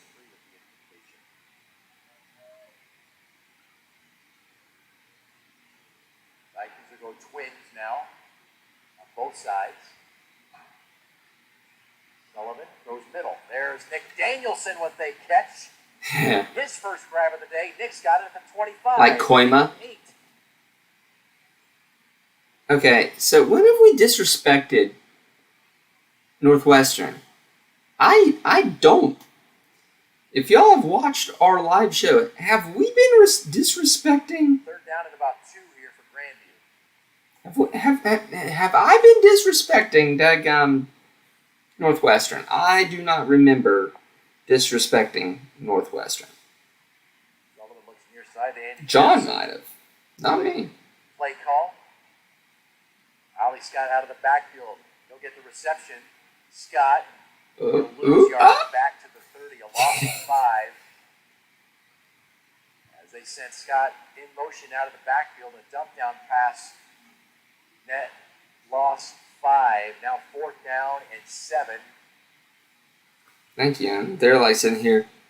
And At NAIAFBALL. It's going to be up to Nathan Hamilton to give the Vikings the lead with 10 minutes to go here in the You game. gonna stop sleeping on us? Oh, shut up. At about the I ain't been no more sleep on you than the man of the moon. 47-yarder from the right hash. All right, here's field goal. Let's see what we get.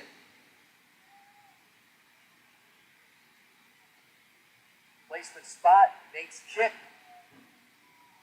It's wide left. Nope. Hamilton. No good. All right. Today on field goal attempts, and we stay tied at 7. Ooh, Kaiser. Ooh. Getting a TD. Oh. Oh. The battle continues. Ay, ay, ay. Look at it. I'm blown away. Lindsay takes over from their own 30.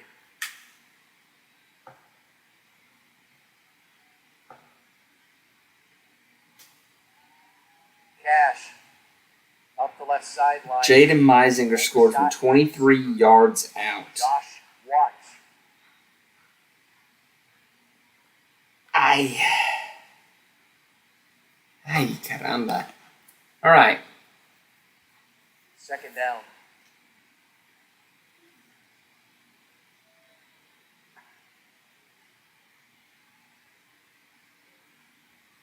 Trips to the right, now for Lindsay. Here's Cash. Seth Adrian. Now they're going to say incomplete. Incomplete. Adrian was there to make the Interesting. tackle. Warren could not. So they, wow, at 12:37. This game is flying. When the ball arrived, and then when he spun Warren to the ground, Jalil could not hold on to it. Third down and 10. Boy. I mean, I'll take 2 not fun ones and 2 really fun ones. That's a good week. Today in the NAIA football playoffs is right here. Shotgun to Cash. Throws near side. And he's got Warren for a first Good down catch. Good catch. Jalil Warren's a good player. A gain of 13. Real good player. That time Rocky Shanefelder was one-on-one coverage. That's not a good matchup. Shane Felder on Jalil Warren. It's a very big disadvantage.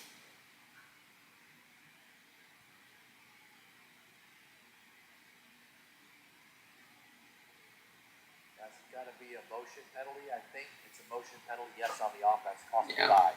It'll be first down at 15. All right, while we're dealing with that, let's see.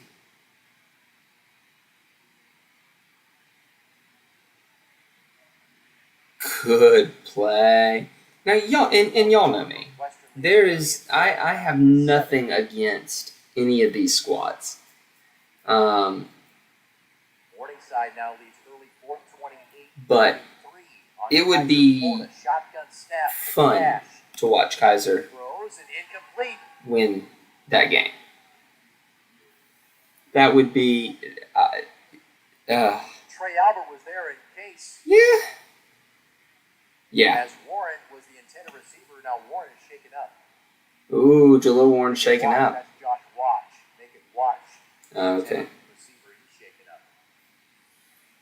Yeah, I love the quarters.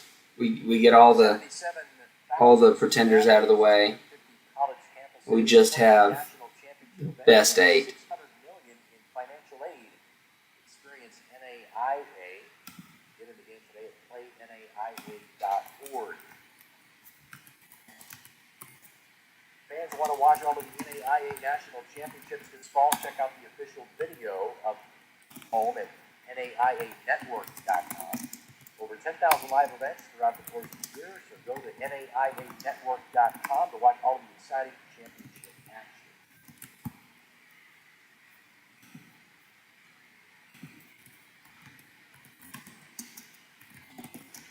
And Huddle is excited to serve as the video analyst and team solution to the NAIA.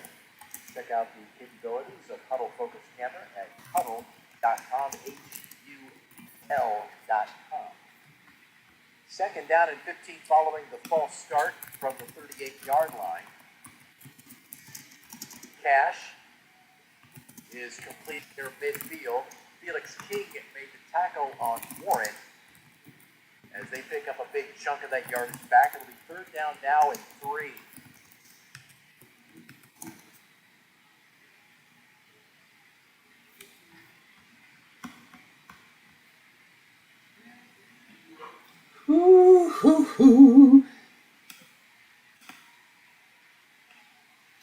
Blue Raider set up trips to the left. See, at this point, you're just gonna even and caught. you're not. Was that a catch? There's a scramble for it. Well, never mind. Warren caught it, was hit and fumbled it, and Grandview recovers. Never mind. That just makes my. When that play happened so quickly, I wasn't sure if they ruled that Warren made a successful catch. But that makes my comment Grandview takes over. Just absolutely. Warren shaken up on the play. Warren took a big hit. I think Seth Adrian, 32, got him pretty good after he made that completion. And they will help Warren to his feet. And he's going to need a little bit of assistance to the far sideline. They may just carry him off the field. They just needed some help as he's getting favored to one of those legs. Grandview takes over from the 46.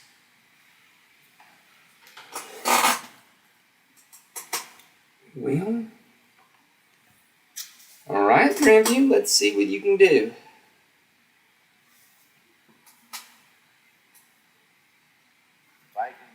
We need you to do it with some semblance of speed. Here's Ali Scott off the left end. Ali. Ooh, big hit. Breaks the tackle, takes a hit at the 49 to pick up 3 seconds. Kaiser's got the ball again.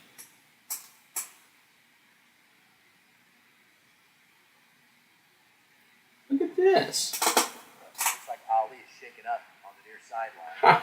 Uh-oh, that's not good. So they'll take a timeout for Scott to attend to him as Avery Gates will check in. As Casey Hill is there for a brief moment. He checks out for Avery Gates. Again, as they look at Ali on the near Grandview sideline.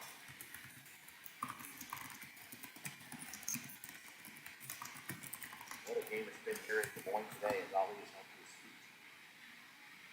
Looks like he's okay. Ooh, that was almost blocked. We're going underneath the DMOS tent there. He checked out. Second down and 7 from the 49. Gates in motion out of the backfield. Sullivan goes middle and through Rollinger's fingertips and into the hands and breadbasket of Kashawn Beasley, who couldn't hold it in. Bring it in, hold it. Grandview, I'm gonna need you to do something here.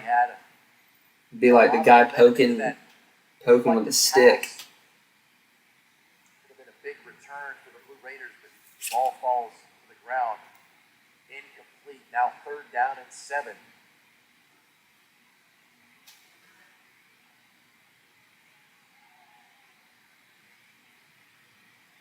Vikings go 5 wide.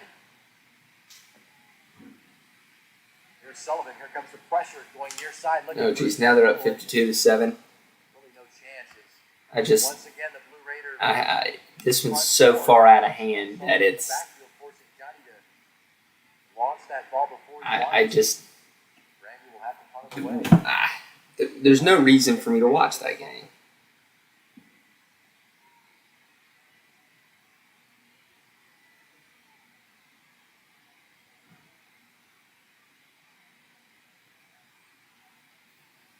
Soul needs to return for Lindsey Wilson. Maybe Crushwitz with the punt. Soul will field it at the 23 and return it past the 23 to the 27.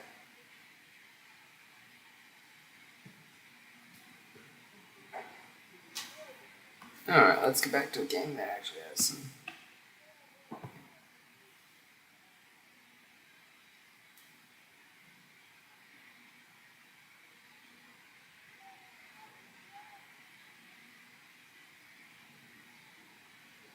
Blue Raiders take over from the left hash at their own 27.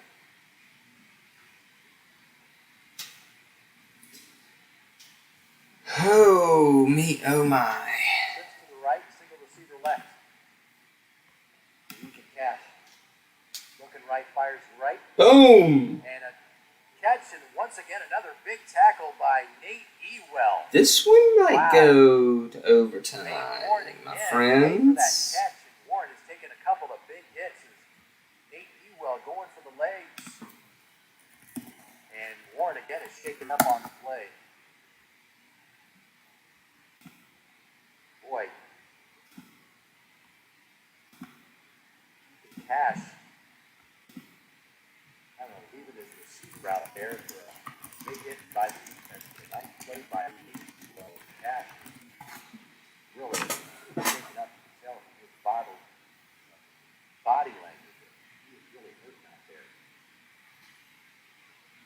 A 1-yard gain, that's the hardest 1-yard gain you'll ever see with a 28-yard line. Cash, or Warren rather,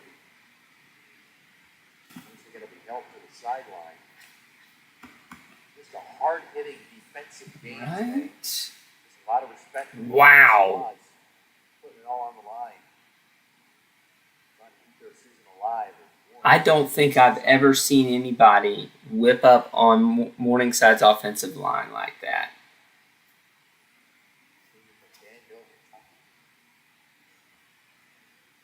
Second down and 9.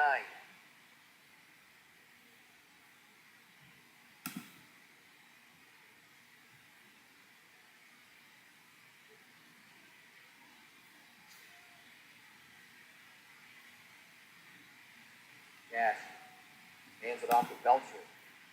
Might have got to the 30. They'd have got 1. Jake Richardson, Adrian there. Wow. And Shane Belder. Call it a gain of 2 to the 30. Second What an down, athletic play. 7.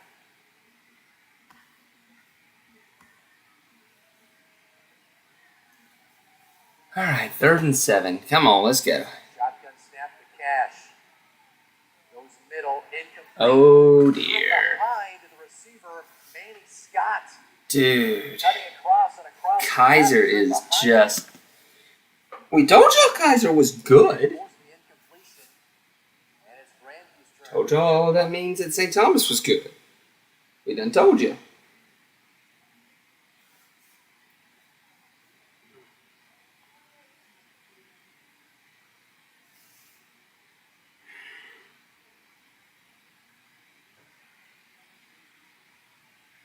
Sauter, once again to punt.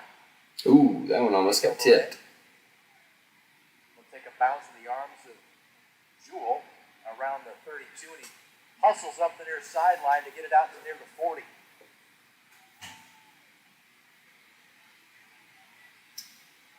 Yeah, Thomas beginning next year is going to have a hard time in the sun getting past some teams with some.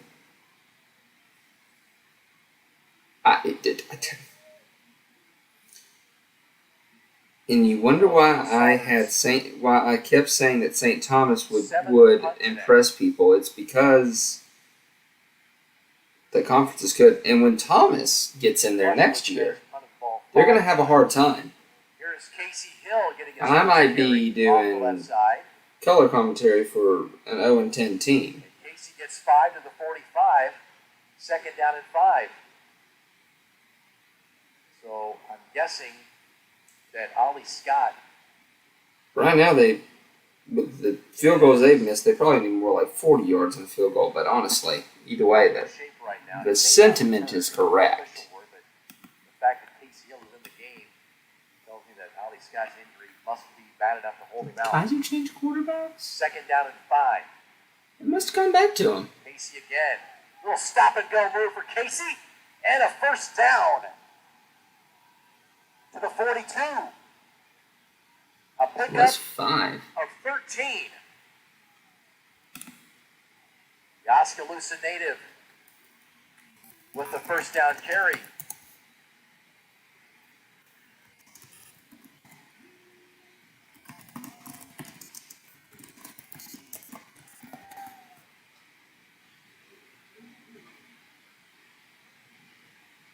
Two receivers out to the right, one to the left. Hill again gets the call. Casey has a big hole. Nice hold of the 30. All right. Gain of 12. Here we go. They did. Apparently, they changed right back. Off the left side. Well, Grandview has some fresh legs in it, running back for sure, and Casey Hill showing his stuff right now.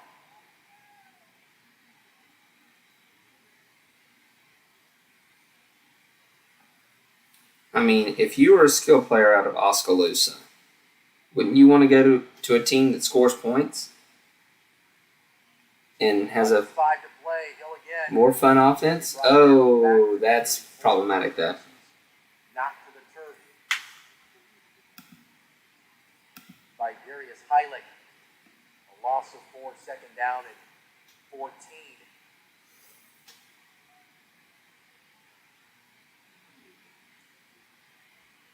That clock continues to run. Both teams have all 3 of their timeouts remaining. Judging from how they've played today, Another one going down to the wire between these two teams. All 3 of all the freaking way back, gentlemen. All the freaking way back for Kaiser. Yes, we absolutely can rewind here. Now it's 3rd down and 19. No, that's not what I meant to do. Get back here. Falling out of potential field goal range here. Ah, there we go. I'll call it 18. They'll spot it at the No. One broken tackle to the end zone. 10 yards here to maybe give Hamilton a shot from mid-40s. As the clock comes close to 3.5 to play. 3rd and 18. Here's Sullivan. That's Wilcox, and Nate will fight to get to about the 31. And here comes Hamilton. A gain of 7 as the Grandview fans give some encouragement to Nathan Hamilton. Oh my gosh, don't even start with me, Nate. These freaking people. This isn't. Oh, look, Marion scored again. It's not an upset. I planned to win. Come on. It is good. Hamilton There you go. Hamilton buries one. All right. There you go, Tim. Hot dang.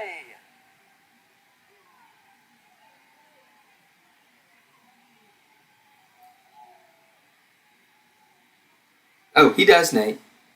He does. He did. Done did.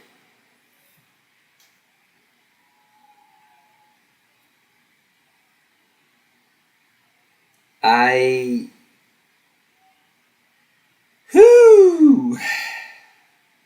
7 plays and 29 yards on that scoring drive as Nathan Hamilton, with his 16th field goal made in 19 attempts this year, a 48-yarder, to give Grandview again their first lead of the day.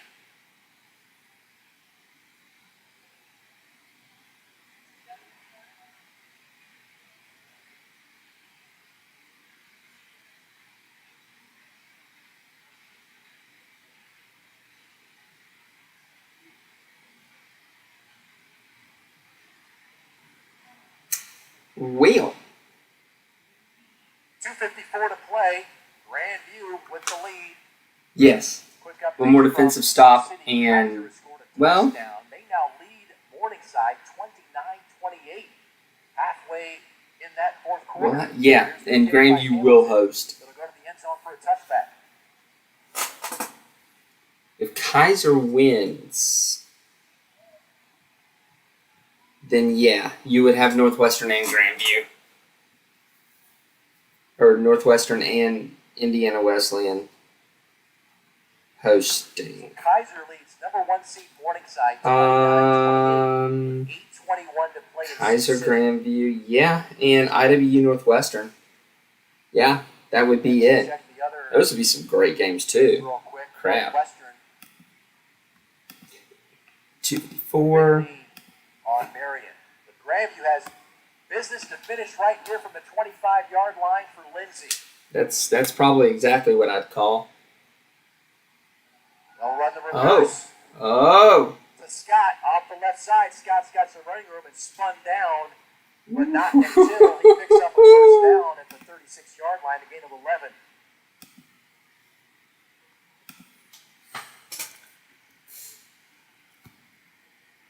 Northwestern leads 52-14 on Marion. Northwestern is advancing. Indiana Wesleyan is already advanced, defeating Benedictine 24-13. A dogfight. Dude, you act like we got all the money in the world to fly. Twins. Cash. I am. And incomplete to Scott. Tried to I'm gonna run the account dry just by traveling to the national championship game. Tougher, and Scott could not bring it down. Second down and 10. So what happens when there's 2 national championships in 1 year, and I go to a third for flag. Now that one didn't cost me that much, but I still paid for it on our dime. For some of it on our dime. Cash pumps, throws deep left, and is he in bounds? Incomplete. Patrick Savage did not bring it in. The official says he was out of bounds. Incomplete. Savage tried to do the toe dance on the far sideline, but the official says he bobbled it. I just need this game to end. Third down. There's another touchdown for Marion. Doesn't really matter. All right. I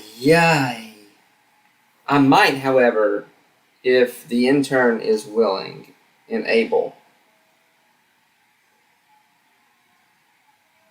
Twins on send him down. Lindsey Wilson. Here's Cash. Throws middle. Incomplete. Intended for Emmanuel Scott. Right? It's fourth down. Lindsay has all 3 of their timeouts left with 2:13 to go. So with those 3 timeouts in their back pocket, they will bring out the punt unit.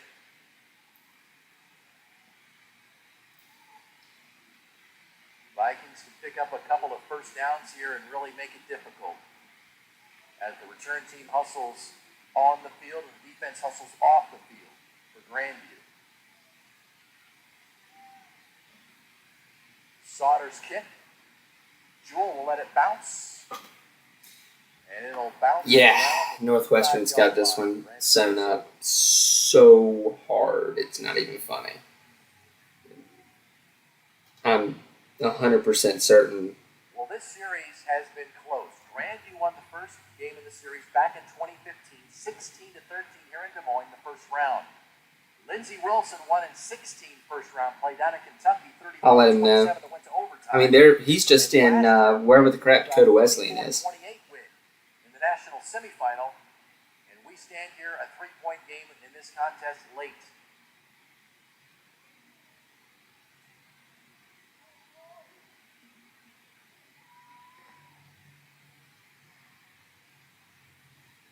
Casey Hill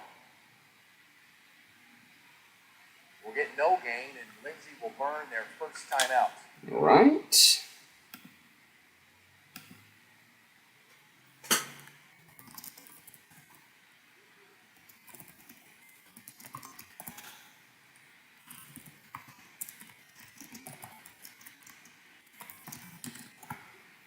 Is Donchik not playing?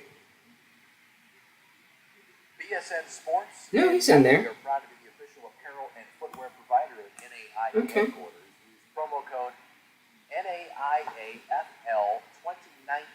That's NAIAFL 2019 to get 20% off of Nike products at bsnsports.com. What is Grandview doing? Running a daggum freaking commercial for BSN when AdCraft sponsors Grandview. That's not okay. Casey Hill again, off the left side, trying to get the end, not going to find it. Will be buried for a loss of about 2. Well, Kaiser might have questions about that. Well, yeah, Kaiser might have words about that.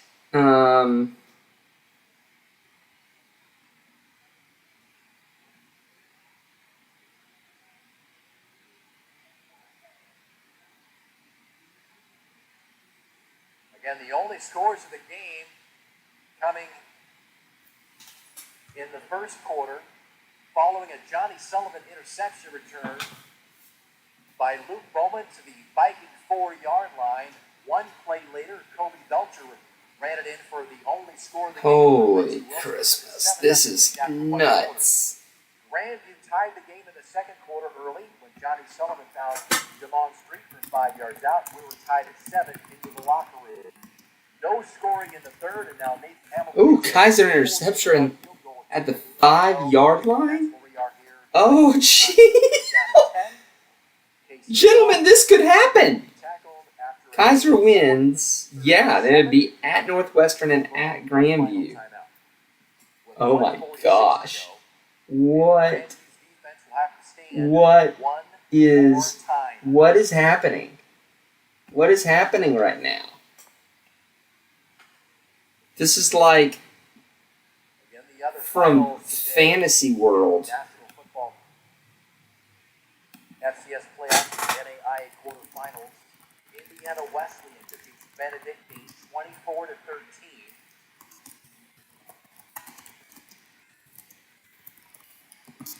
Northwestern is on their way to a win. They lead 52-21 in the final 2 minutes of their game with Marion. Yeah. And Kaiser has gotten the ball back after scoring a touchdown. Had the ball with 6 minutes to play, winning at number 1 seed Morningside 29-28. Kaiser has lost. Only games they've lost this year were to Division II teams and an FCS team. Kaiser is Grandview's going to have to punt. Cody Crushwitz. End over end, nice. Right. Fair catch. Not ideal. Lindsey Wilson has no timeouts.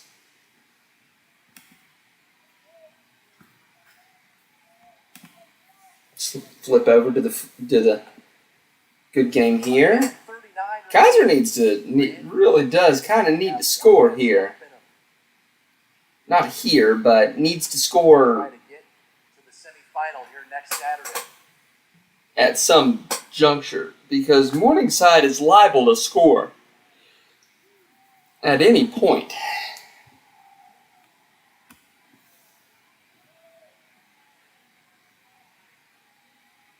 I guess we lost Tim. Twins for Lindsey Wilson. Here's Cash.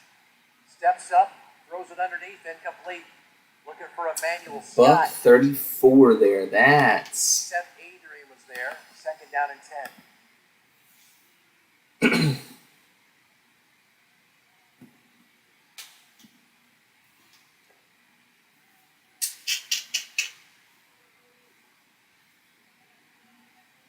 A minute 34 to go. Second down and 10. Again, Twins for Lindsey Wilson. Here's Cash looking left, fires left.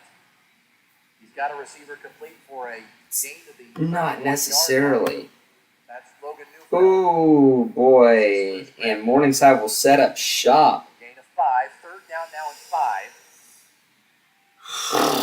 5. Two chances. Not gonna lie, part of me wants to see Kaiser win this. Third down after this. Just for the If not, it'll be fourth memes. down. Look at that push. Trip Look at right. this push from Kaiser. Cash looks right. I have not seen anybody manhandle He's tackled. Morningside's He's out of offensive attack. line like He's this. alive, throws it, and incomplete for Belcher, and a flag is down. Are we going to get roughing the passer? A late flag in the backfield thrown, That's usually what that is. and I wonder if it's going to be a roughing the passer penalty on Grandview. I don't rightly know, Great effort to get out of that. but they've got plenty of time. Belcher couldn't bring it down, and a late flag comes out of Is this a roughing the passer? on Grandview.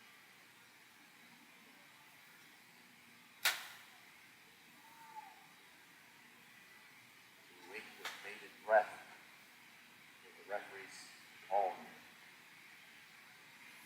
Kaiser should be proud. This is like Arizona Christian last week. Oh, that's a problem. Passer call. It Roughing the is. passer. All the way out to the 46-yard line. Ooh, okay. Joe trying to be agile over here. First down and 10 from the 46. This game over? This game's To the over. right. All right, Northwestern's final, 52-27. Good gosh, Marion got another touchdown.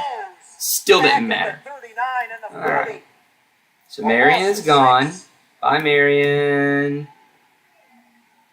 Ty Mosley led the charge. So that's going to be... Clock runs with a minute to play. Second and 16. Here's Cash. Throws it deep. And Trey Albert is going to be called for interference as the flag comes out. Oh, geez, Grandview is just giving Lindsay yards. Look at this. That's pass interference. Crap on a stick. That'll walk it off. Oh, that was huge. I didn't even see that. Just too busy writing. Got to turn and look for the football. He just jumped up. It was like a face guard there. Oh, man. All right, so we got the two big games. 15-yard penalties has Woo-hoo. 40 with 54 seconds to go. Again, Lindsay has no timeouts remaining. Oh, goodness. Cash rolls out to the right, throws it to the near sideline, and knocked away by Felix King. Felix did look for the football that time. You don't have to look for the football, you nut. 2:14 from Morningside. Second down from the 45. Hey, hey, hey. Oh my gosh, they're just getting punked. My gosh. Their offensive line has no idea how to deal with this. They're lucky they got the ball back. stop the clock briefly to move the chains. A gain of 25. First and 10 from the 20. Thank you, Nate. Clock running with 35 seconds. Oh, dear. Cash throws right. A gain to the 13. Scott I don't think he got that. Football. Ewell made the stop. Second down. Clock runs with 20 seconds to play. Oh, man. This is a field goal game right here. Here's Cash. What are you doing? Throws right. And out of bounds is Collier after making Neufeld with the catch, rather. Gets out of This bounds. Grandview-Lindsay game is going to overtime. 11 seconds to go. Gain of 6. First and goal now for Lindsay. 2, maybe 3 plays left in this game for Lindsay.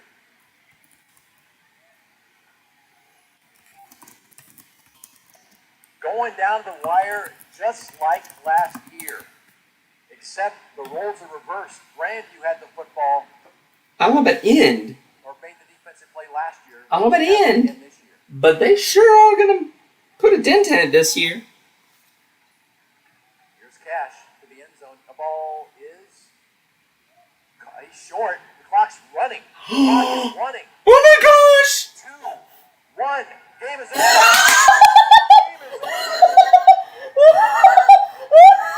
What an ending! They couldn't get it spotted! Oh my gosh! Inbounds inside the 5-yard line.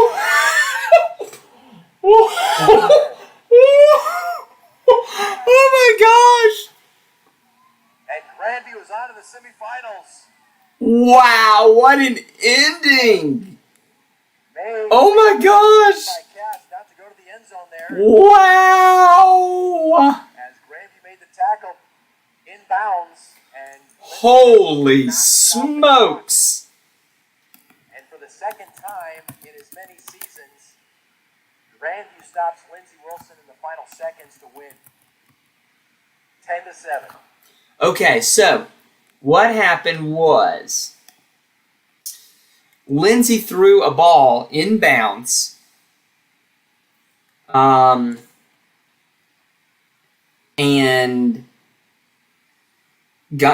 did not make a first down. No timeouts. And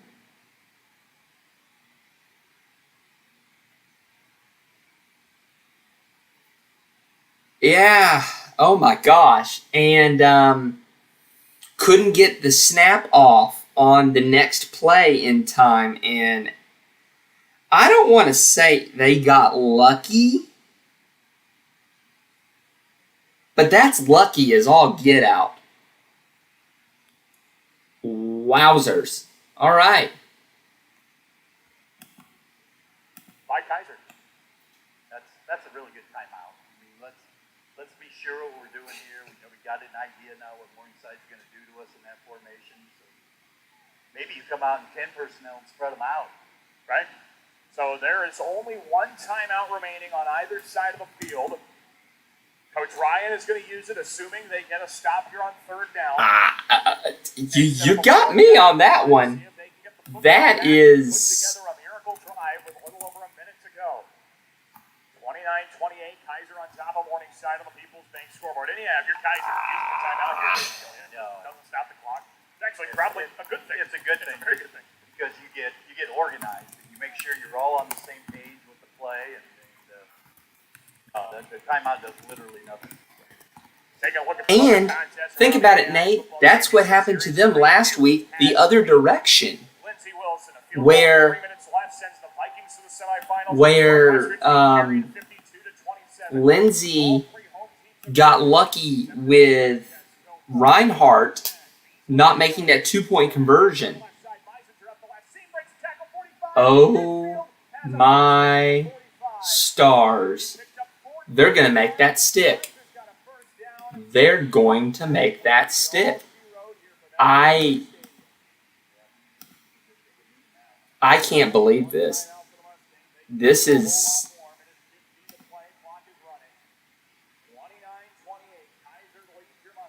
Kaiser is going to make this stick.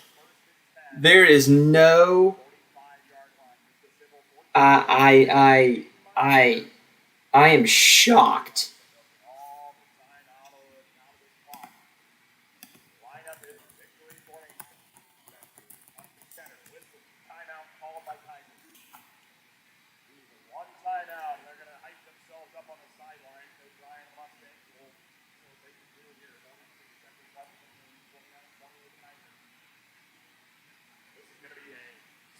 loss for the Mustangs here in the quarterfinal round of the NAIA Football Championship Series. Semifinals. Wow. Okay.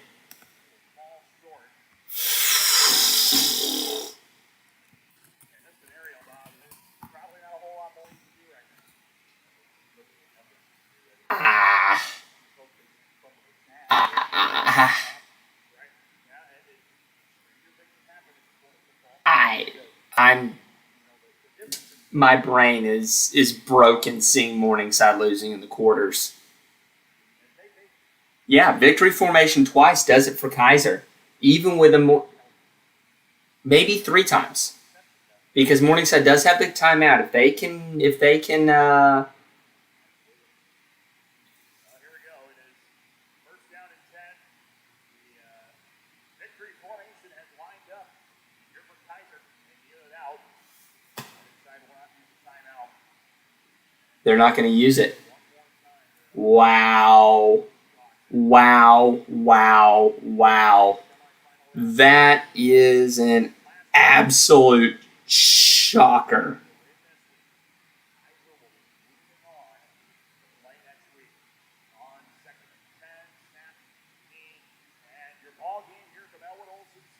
Wow. This is wild.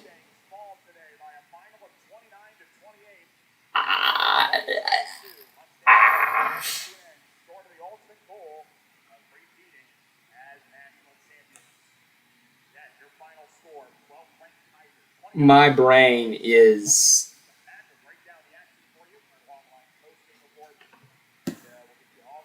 Whew. All right. Well, gentlemen, let's do a couple things here then. Down goes Morningside.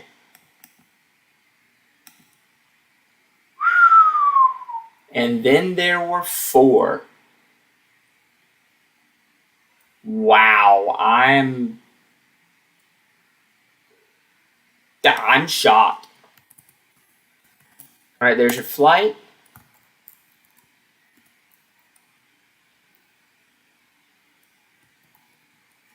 And Northwestern will host, Indiana Wesleyan. I don't see any better way to do it. I mean, you're going to have to fly Kaiser everywhere. You might as well keep the daggum seating consistent.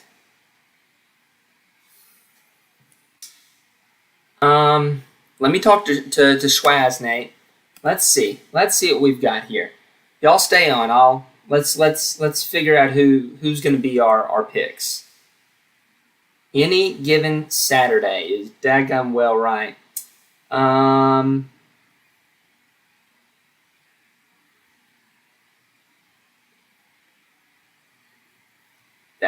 Let's see. That's not bad for Kyan Mosley.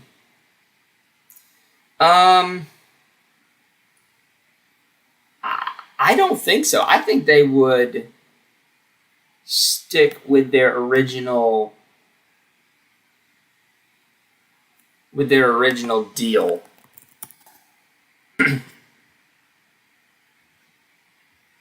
A box. Give me the daggum box.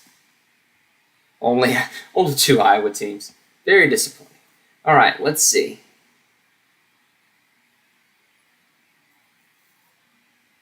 I don't know who the crap Bryce Veasley is, but my man came out and had himself a day. My gosh. 35. Okay, so the story goes that Ryan Cole, the starting running back that toted the rock 44 times last week, had internal bleeding that entire game and admitted it after the game, which, if that's the God's honest truth, that's some Kurt Schilling bloody sock crap level of bullcrap and of toughness. I need, let's see. 2 Cameron Allen. That's not bad. I honestly, I think Story has got to be the. I think Story has got to be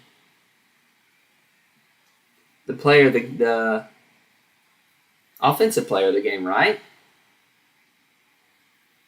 With 7 receptions, 138 yards, and 4 freaking touchdown catches. I mean, you've almost got to, don't you?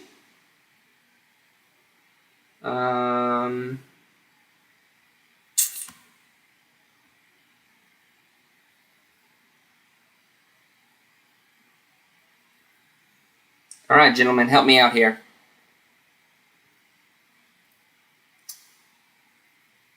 Half a sack and a forced fumble.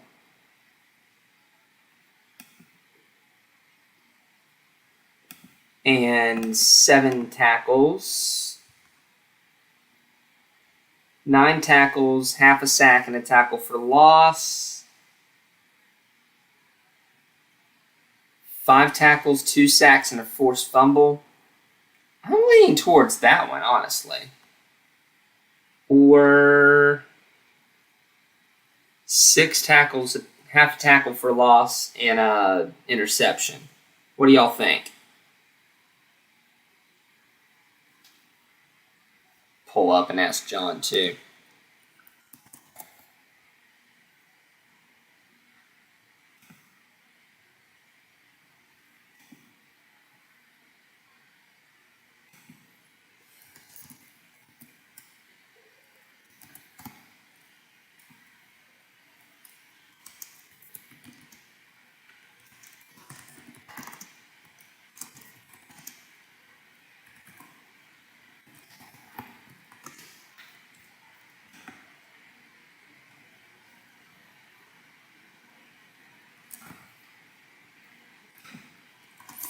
Tackles, 2 sacks.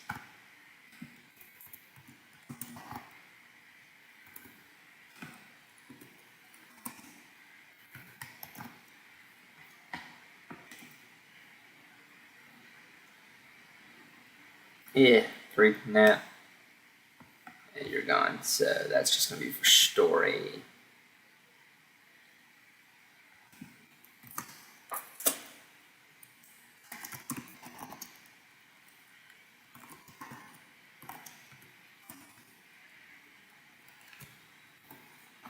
I'm thinking it's going to be the other one. Let's see. What do we think? What do we think? Half sacks are called baggies. 2 TFLs, Nate. I usually don't give it to whole units. John says 2. Yeah, I think we gotta.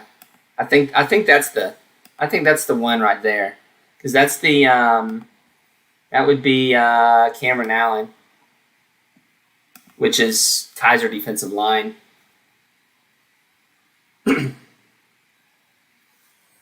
And that'll give us a chance to talk about just how daggum dominant they were. My gosh, I've never seen anyone push around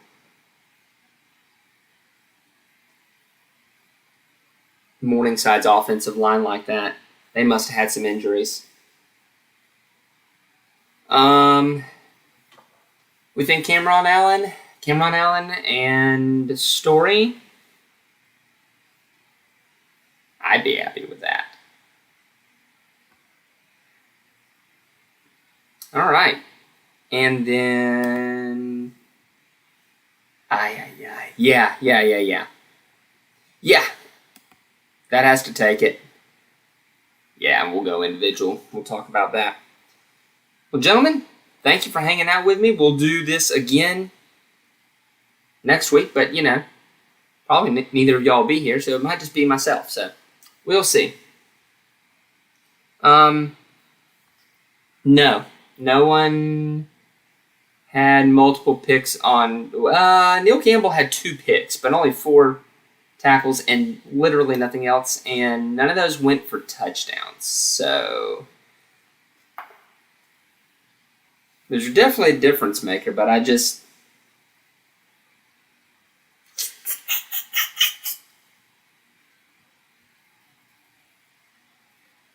Either way, gentlemen.